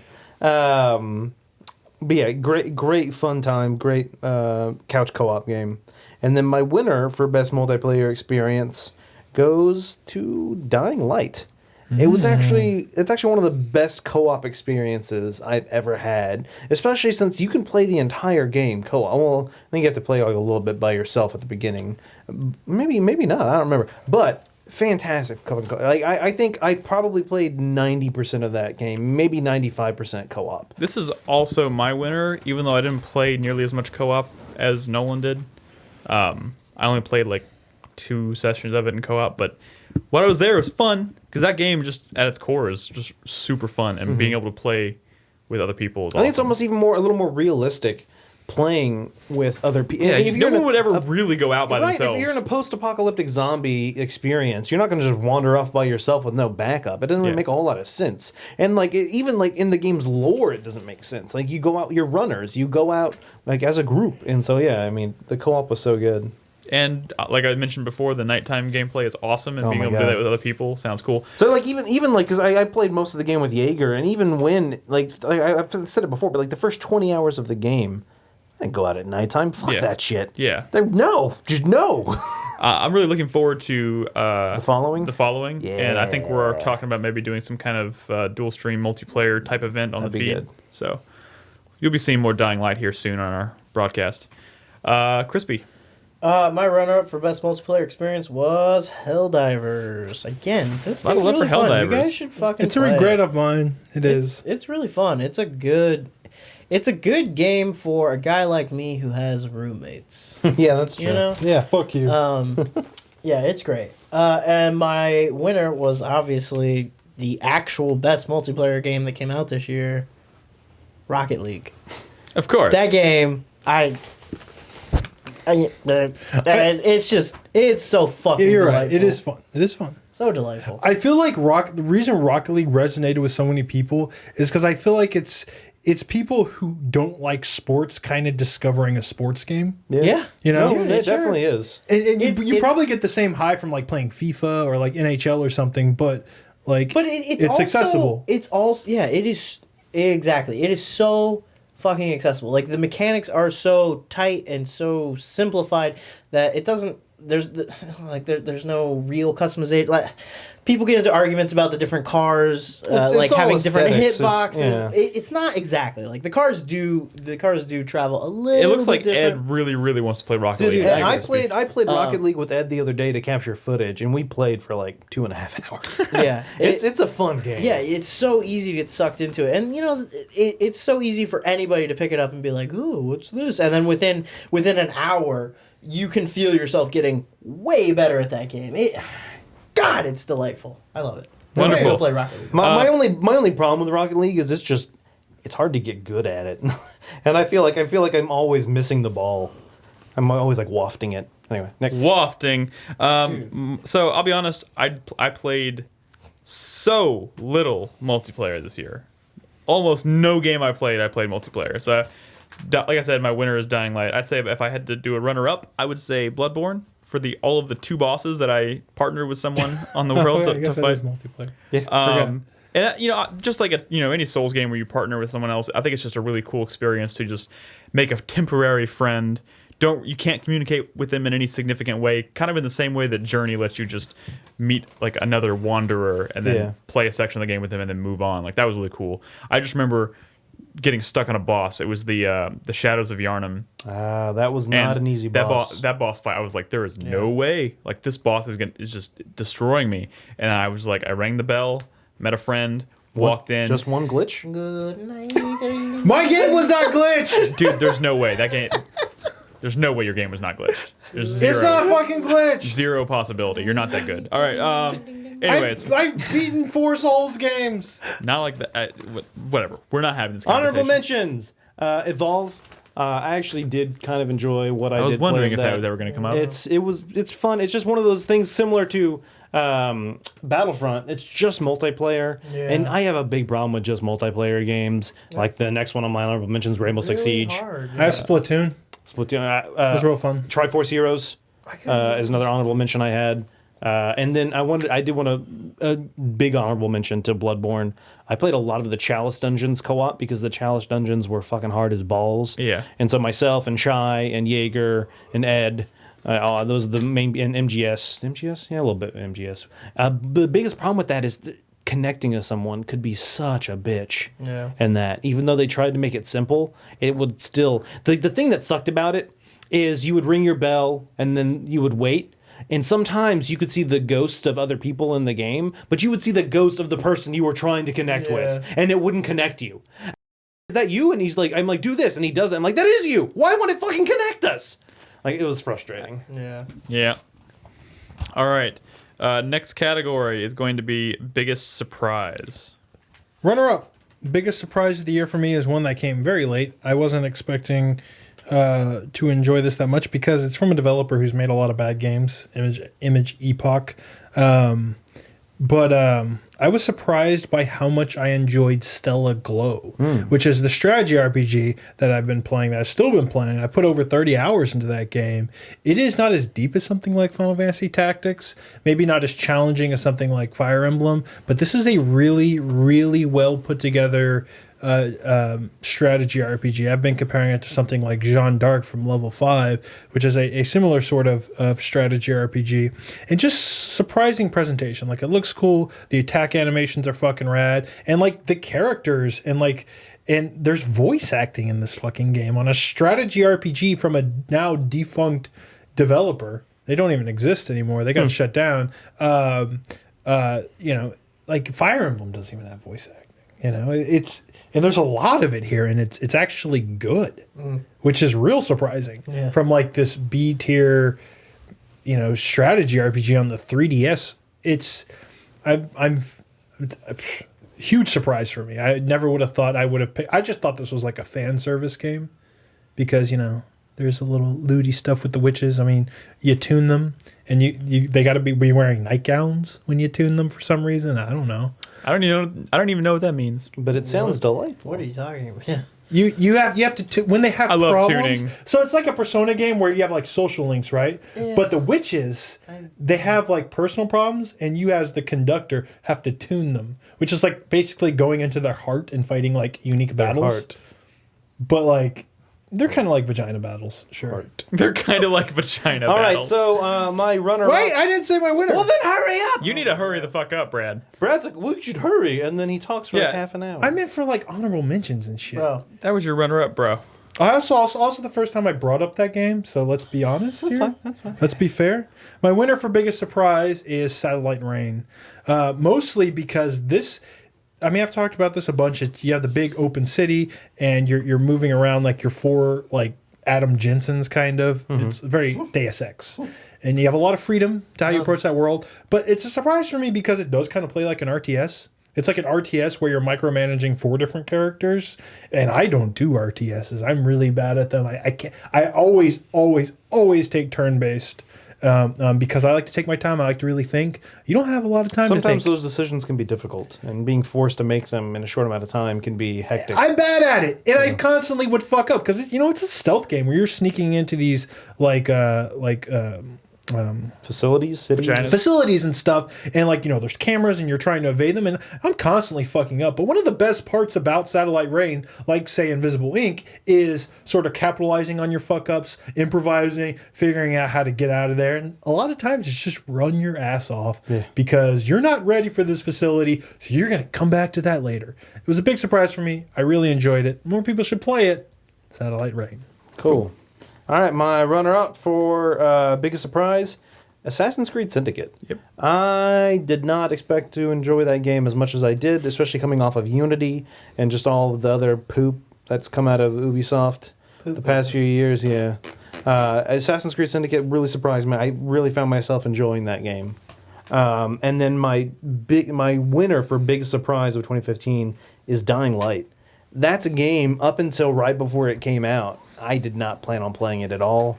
I don't know if any of y'all remember, it was at PAX South, and we walked up to the Alienware truck, and it was on that. And I was like, hey, let me check this out real quick. And Nick was there, and I think Crispy was, and I know Emily was there, and we were all like, oh, yeah, let's look cool. And I played it, and I was like, this game's not that good. Yep, And I I'm was like, pretty I'm sure not- that's exactly I'm how not- it happened. I'm not going to play this. And then I played a lot of it because it's actually really good. It's fantastic. Yeah. So good. Crispy? My runner-up is Dying Light.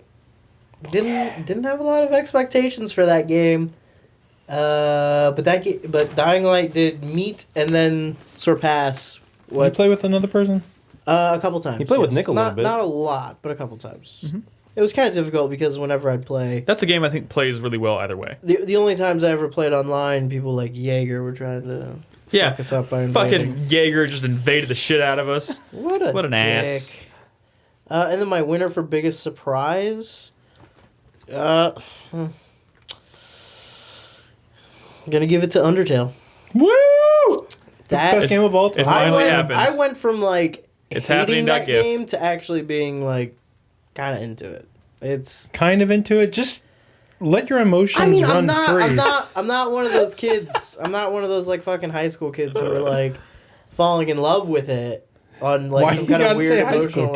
kids? You don't want to I make don't know. out with Sans? But yeah, Sans? no, I don't want to go on a date with anybody. But Not even papaya. But it is a really cool idea, and it does it has a point that you kind of forget about, and it comes back to that point in a really interesting way.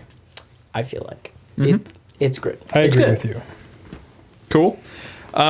My biggest surprise of the year, runner-up, is going to be Life is Strange. Like I said, I just played it for the first time Yeah. last weekend, or I finished it last weekend. That's a that good one. that game turns into something that I just didn't see coming, and it does a lot of really cool things. Like I'll say it right now, it's a runner-up for my soundtrack of the year too. It had a really fantastic soundtrack, and it just made me feel something that I've never really felt in a game. I don't even know how to describe it. It's just it tells It's a really called love. it tells a really unique story. It's cool, and it handles its characters in some pretty unexpected ways. So That's a good surprise because I really wasn't expecting much from that I developer. really had no intention of playing it until someone practically begged me to play it, and then I was just like, maybe I should give it a shot.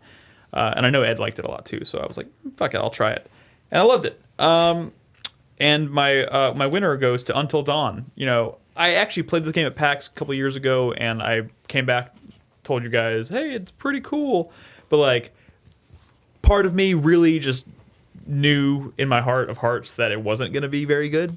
I was like, it demoed really well. It had a cool moment in the demo, but I was like, there's no way the game's going to keep that up, and it's probably going to have a really dumb story, and it's probably just not going to surprise. It's just going to be dumb, and because the developer doesn't have a great track record either. But I came back, and then it came out, and I played it, and it's really good. It's really cool, and like Brad and myself said earlier, I think has a lot of potential to be like an anthology series.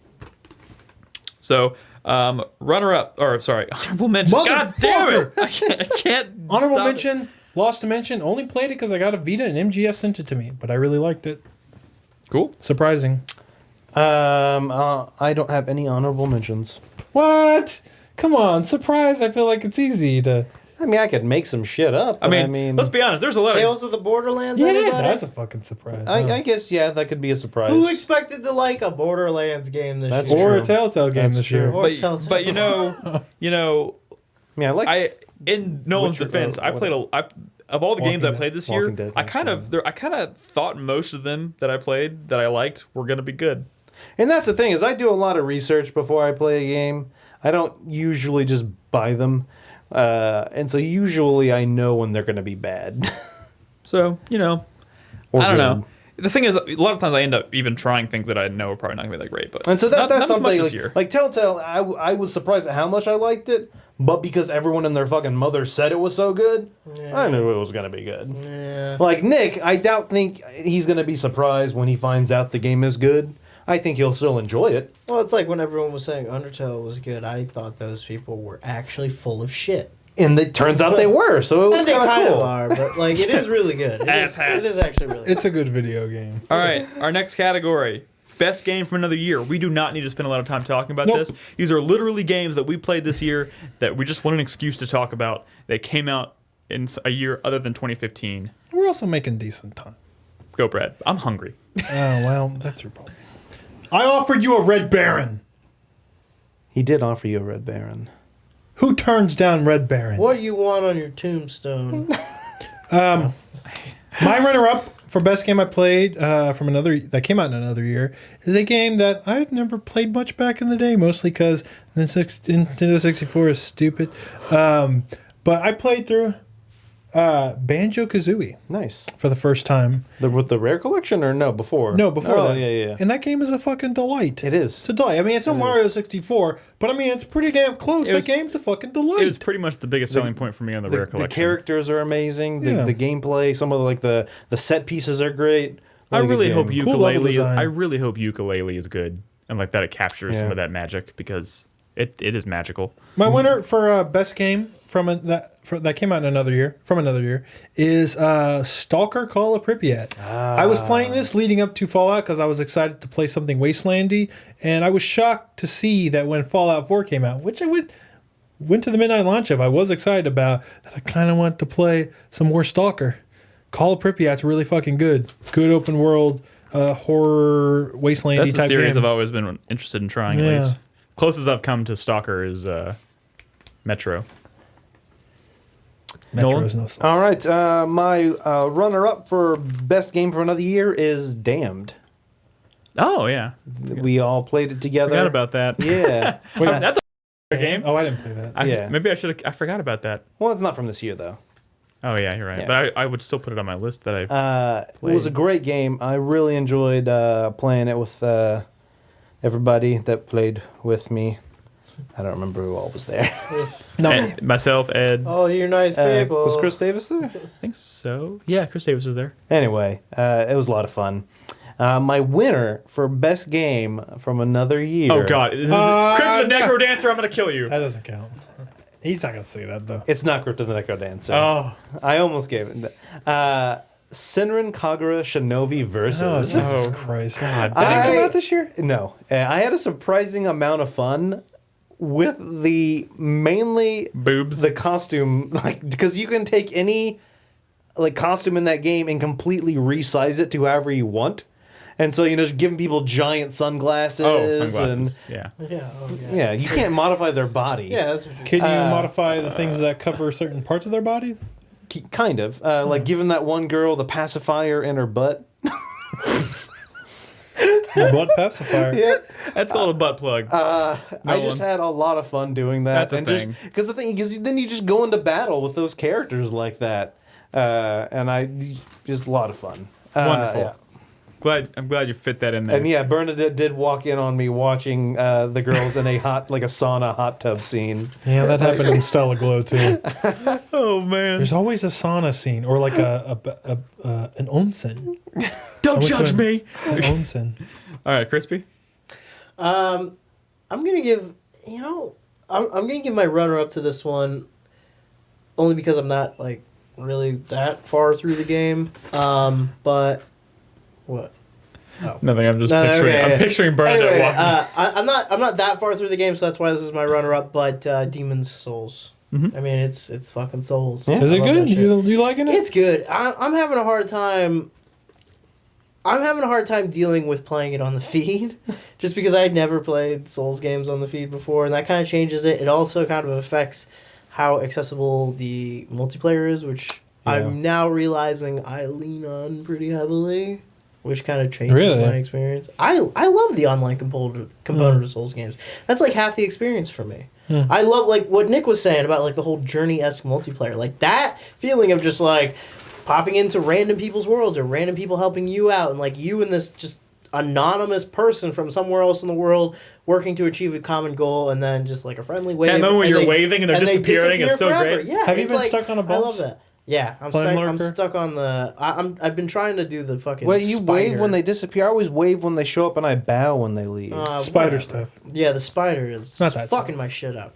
But I'm gonna give my winner to Metal Gear Solid: The Twin Snakes. Nice. Oh, We had a lot of fun doing that Project M. Yeah. That was great, and that's the first time I've ever played through that game. It's a great game. And Cool. we did it in one sitting. Forgot you played that. That's great. Yeah. best Metal Gear Solid. Well, one. All right, sure. my Mine. runner-up for best game from another year is, and I will never miss I will never skip an opportunity to champion this game, even though I did put it on my top 10 list just a couple of years ago. I replayed Silent Hill Downpour this year for my Silent Hill series run. I love that game. I think it is a vastly underrated Silent Hill game. In the spirit of this category, I thought you were supposed to pick something that you hadn't played before. That's what I did. Well, the only game that I played this year from another year that I hadn't already played, which is funny because I played like 4 or 5 games this year that I had already played, is Dark Souls, and that's my winner because I am loving Dark Souls. I'm not super far yet, and I'm getting ready to go back to it here soon now that we're wrapping up 2015 stuff. But yeah, I mean, without a doubt, Dark Souls is awesome. Also, as an honorable mention, I will say Resident Evil 2. I played that again this year, and that game's still good. That was also a Project M. We did that. Me and Brad raced through that. It was fun, right, Brad? That was fun. That was good. I can't wait for the remake. Good times. All right, any other honorable mentions for this category? I want to say I didn't finish it, but Virtue's Last Reward is really fucking cool. To answer your question in chat, I did not play Metroid Prime this year. That was like 2 years ago. Zero would be Character of the Year if that game came out this year. White Day was a game I played this Forgot about year, that. and it was, while very freaky and scary, also rather annoying, which is why it's only an honorable mention. Yeah. Anything, Crispy? You know, I really can't remember a world where I was playing games that didn't come out this year. I feel like I've been... The podcast changes things. I've been working so hard to, like, keep up with all these big open world games that have come out the second half of 2015 that, like, I can't remember what the fuck I started playing Divinity Original Sin the other day. That's a cool game. And played for a while, and I was like, man, I really kind of regret I didn't get to this sooner. That's a good game. Yeah. Maybe All right. Start with the second. Our last category, the segment, is going to be the Asterisk Award. This is the award we've put at the end. It's kind of the catch-all for anything that Doesn't count. That doesn't necessarily count.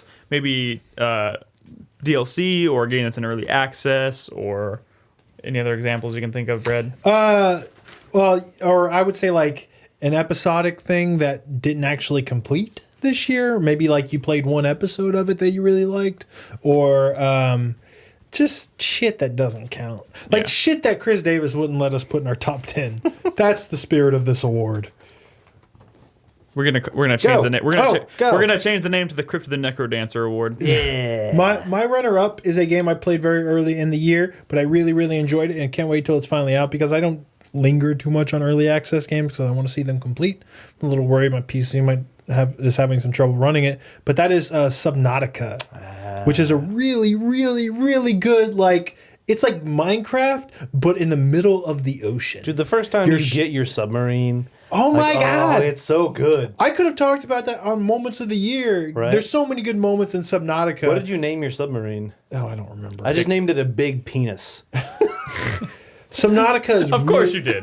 It's a beautiful fucking game, too. It is. If that would count for, like, best looking game of the year, I might put that on my list because such a beautiful game, especially when you're, like, underwater and you see these giant, like luminescent mushrooms and stuff. It's fucking good. Did you ever see the stick figure I made in Subnautica? Yes, I saw that. That was actually Did you see pretty that, clever. Nick? No, I missed that one. Because you can make these water pipes that you can breathe in when you're on like reeds. So you can, Yeah. And I connected a bunch of them to make a big stick figure, and then I gave him a penis, and I breathed through the penis. Well, because you damn it, had Nolan. to. I had to. I was air. gonna run out of air. I had to breathe, and just the tip of his penis provided enough oxygen. Jesus. God damn it, Nolan. I tried to trick a lady. Never mind. Into what? Breathing Was through she your... a nice young lady? Oh my God, No, Brad. God. Jesus Brad Christ. realized the joke he was trying to make and then stopped himself. All right. What's your winner, Brad? My winner for the best game I played in the Asterisk Award. This doesn't count because it's not out yet, but it comes out soon. And I played at the beginning here. It was fucking incredible. I had to stop because I didn't want to get sucked into it. I easily could have, and that's Darkest Dungeon. Yeah, I figured that game is fucking rad, and it comes out soon officially, and I can't wait. It has amazing fucking combat, a really cool art style, and just a good, like, it's just a really good game. Like, it's one of those that you compare it to other early access games, and you're like, man, this game could be out now. It's that polished and like feels like quote unquote complete. So that's my winner, Darkest Dungeon. I'll definitely be playing that a lot of that on the feed soon. Sweet. All right, my runner-up for Asterisk Award is The Binding of Isaac Afterbirth. Pretty big DLC pack for The Binding of Isaac Rebirth. Added a whole lot of new items, new modes, new challenges, just a lot of stuff. New like level layouts. A really, really great addition to the game, and I played way more of it than I should have this year. But just that's a game I fucking love. My winner for the Asterisk Award is actually going to go to Hearts of Stone.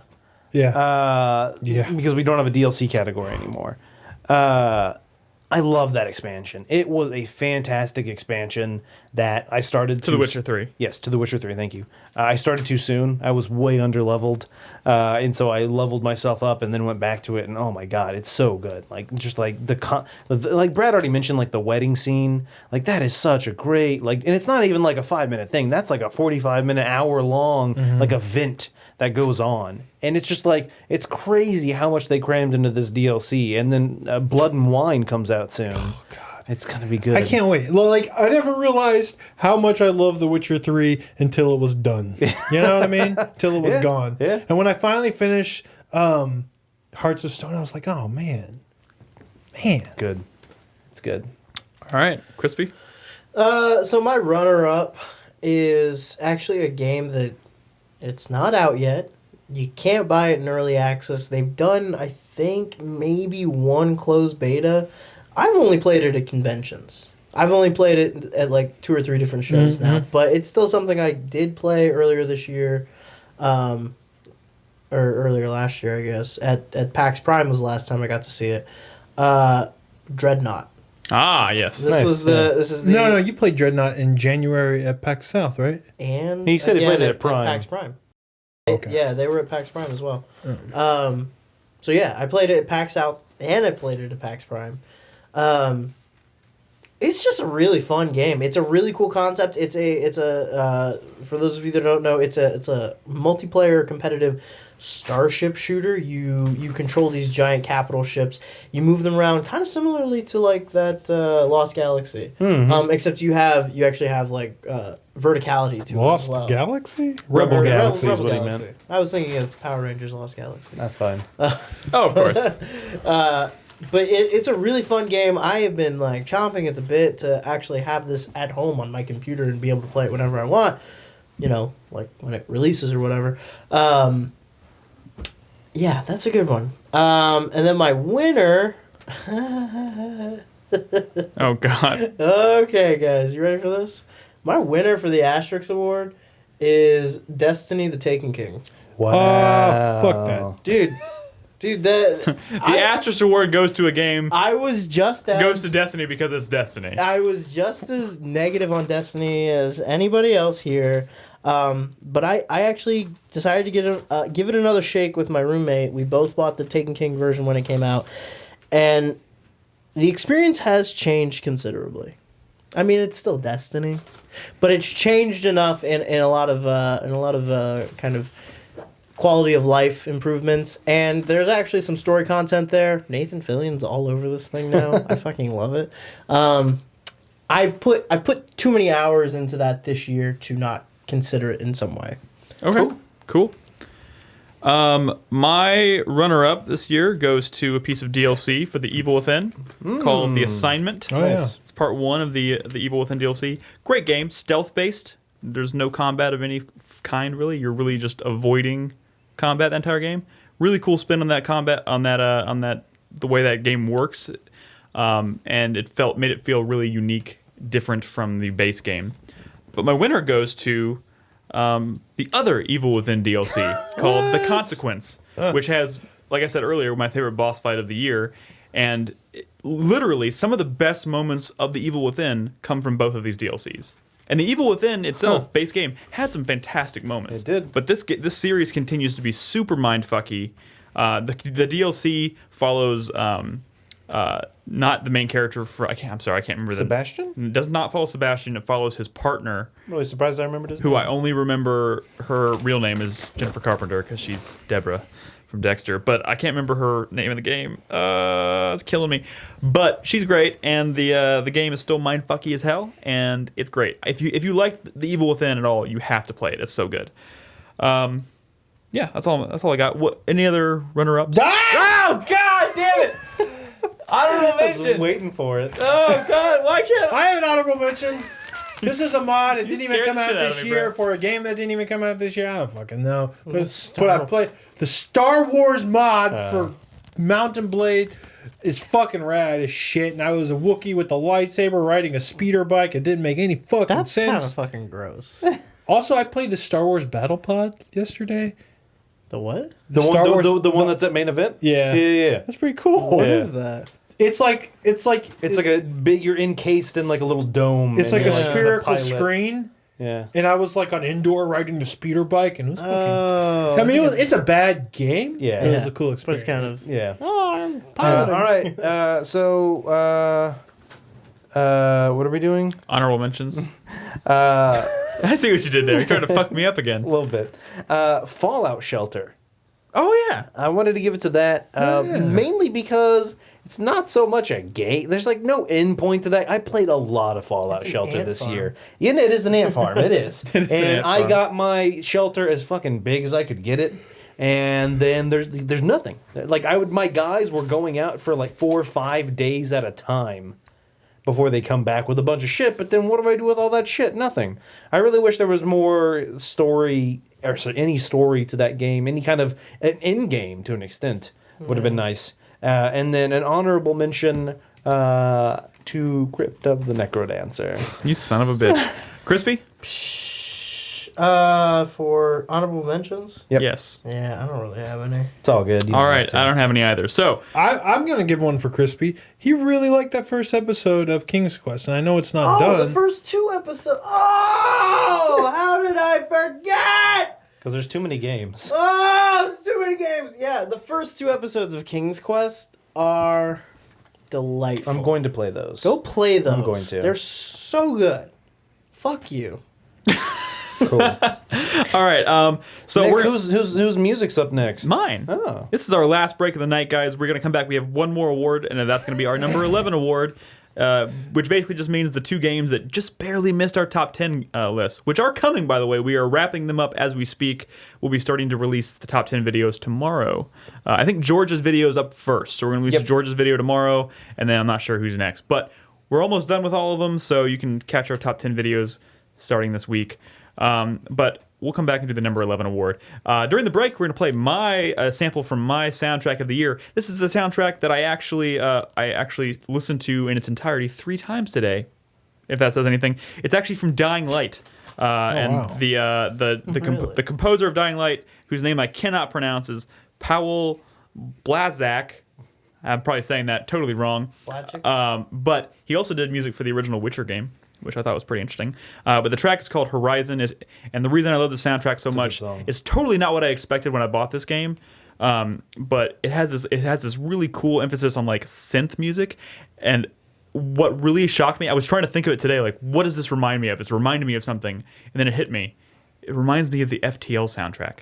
Oh, nice. In a really weird way. So anyways, enjoy the track. When we come back, we'll do the number 11 award and wrap up the show. So don't go anywhere.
Welcome back, guys. Before we jump into our final category of the night, which is our number 11 award, I do want to take a quick moment to announce the winners of our community contest. We do this every year. It's for people who participated in our community top 10 videos and our highlight video. Our highlight video at the end of the year. If you voted in these polls, you get entered into an opportunity to win the contest. We announce 3 winners every year. These winners will be able to select a free game of their choice from a list of games that we'll provide to you.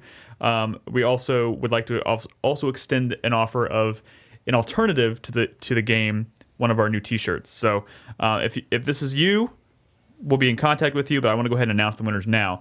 The first winner of the contest is Dakota. That's the only name I got here. I don't think there's a chat name. It's just Dakota. You are a winner. Huh? Fanning? Dakota Fanning? No. Dakota N. Statistically, probably not. Yeah, statistically right. Dakota, thank you for voting in the poll. You have we'll send everybody in this list who won a list of games to choose from, or you can select a T-shirt. We'll send it to you. Second up, we have Biasoka. Thank you very much for voting. And last, MGS2 Master. Wow. Yeah. So What? Rigged. This is rigged. Shit. Rigged. Fucking rigged. That's how communities work, man. We don't even like that guy. Just kidding. But yeah, thank you guys so much for voting in the polls. We'll be in contact with you shortly so you can choose a game or a T-shirt. Yeah. So now we're gonna jump straight into our number 11 award, which is basically the game that just barely missed our top 10 list. And Sometimes it's even better to be number 11 than 10. I'll tell you this. Because at least it gets an award. I'll tell you this. That's true. I'll tell you this. This year was the hardest decision I had to make was number 10 versus number 11. Yeah. Like, which game barely missed? Dude, I'm pretty sure my 1 through 20 was difficult for me this year. Like, there was a lot of good games. I also like to end with this because it's kind of like a sneak peek for the videos you're about to see. Yeah, exactly. You're going to know what's not on our top 10. You're going to know what's not there. So like I said, tomorrow we're going to start pushing out the top 10 videos. The first one up is George. He's you all know George. He broadcasts on a weekly basis over on our channel. He's across the pond, and he plays some crazy stuff. Maybe even some stuff that we don't play so often. Over He here. finds So- indie games that I've never even heard of. I know. George and his deep cut. Techno Babylon. What the fuck is that? It's always a delight seeing. What is he playing this week? Pony Island or Yeah. something? Dude, I saw a little bit of Pony Island. That game looks fucking crazy. So everybody loves George. It's always a delight to see George's list. We'll be launching his video tomorrow, and then we'll have another video every day following that, so you can look at all of our personal top 10 lists. And then, of course, we'll cap it all off with the top 10 as voted by the community and the top 10 4-player highlights of the year as voted by you guys in the community. So, Brad, start us off. Obviously, we have a runner-up and a winner. Runner-up being our number 12. Yep. And our number... Just say number 12, number My 11. runner-up, a.k.a. my number 12. And after this, we're all going to do a bunch of number 12s. Right, Nick? No. Just read. Go. My number 12 is a game I have not given any awards to this year. I mean, so far this year. But it's a game I enjoyed quite a bit. And that is Axiom Verge. Oh, yeah. This is a Metroidvania where you have the glitch gun, and it's like a lot of ways it's a throwback to Metroid, but it's a lot less predictable than a lot of the Metroidvanias you see these days. Like Ori and the Blind Forest is another game I really enjoyed, but I kind of knew where it was going in terms of like mechanics and growth and stuff. It's just... like Axiom Verge is more like Fez. It was constantly surprising me. There were secrets where I didn't even think like there would ever be a secret. And then all of a sudden I found myself in a glitched out world and it was just crazy. And like just figuring out like what is my glitch gun going to even do to this enemy? And then figuring out what to do with that. You know, you can turn an enemy into platforms by just glitching through them. And it's got such a cool look to it. And I enjoyed some of the music. It's just all around impressive game that didn't quite make my top 10 list, but the one that just missed it, the one that I kind of want to make it, and it probably would have surprised a lot of people. My number 11, my winner, my number 11 game. Let me go first real quick. What? Sorry, Nolan. My number 11 game is Undertale. Believe it or not, I've trolled a lot of people on Twitter. Just being an overall Salty butthole. people I feel like people throw around salty too much, but that's not an example of saltiness. Yeah. Okay, you're right. Callous butthole. I was just being an ass. Peppered butthole. I really, really like Undertale. I think it's remarkable in a lot of ways. I think it has memorable characters. It has good, funny moments and funny dialogue and just an amazing soundtrack.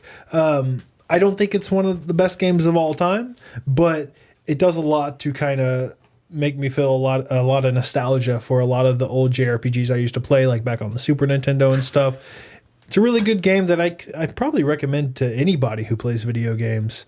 I just wish some of that stuff wasn't so difficult, and I wish there was a few less like sexy stories written by fans on the internet. It's borderline brony style. Really, like it's really weird Tumblrs out there. like imagine if that My Little Pony show was actually really good. Maybe it is, but that's kind of how you would feel. Yeah. It's not that bad. It's not bad. Not that bad. I really do like Undertale. Wonderful. Nolan. All right, Number 12. number 12 for 2015 is Rebel Galaxy, a game I really loved. One of the reasons its music wasn't my soundtrack. It's all licensed music, but the music is so goddamn good.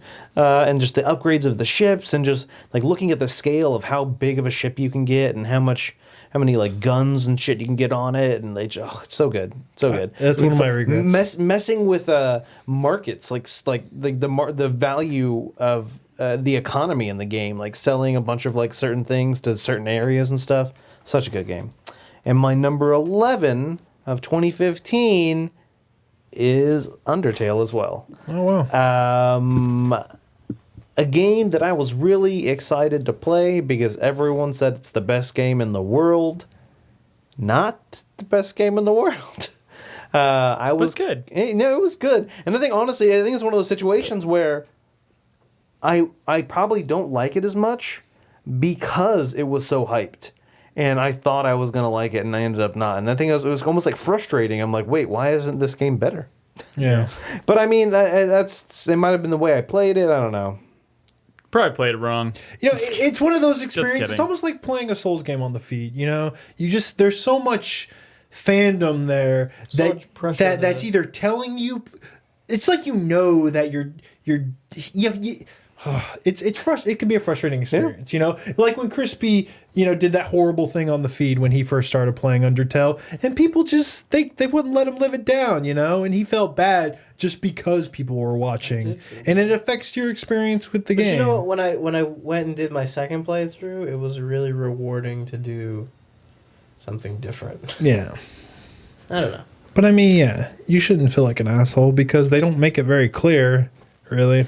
All right, Crispy. What's your number 12? My number 12 is Until Dawn.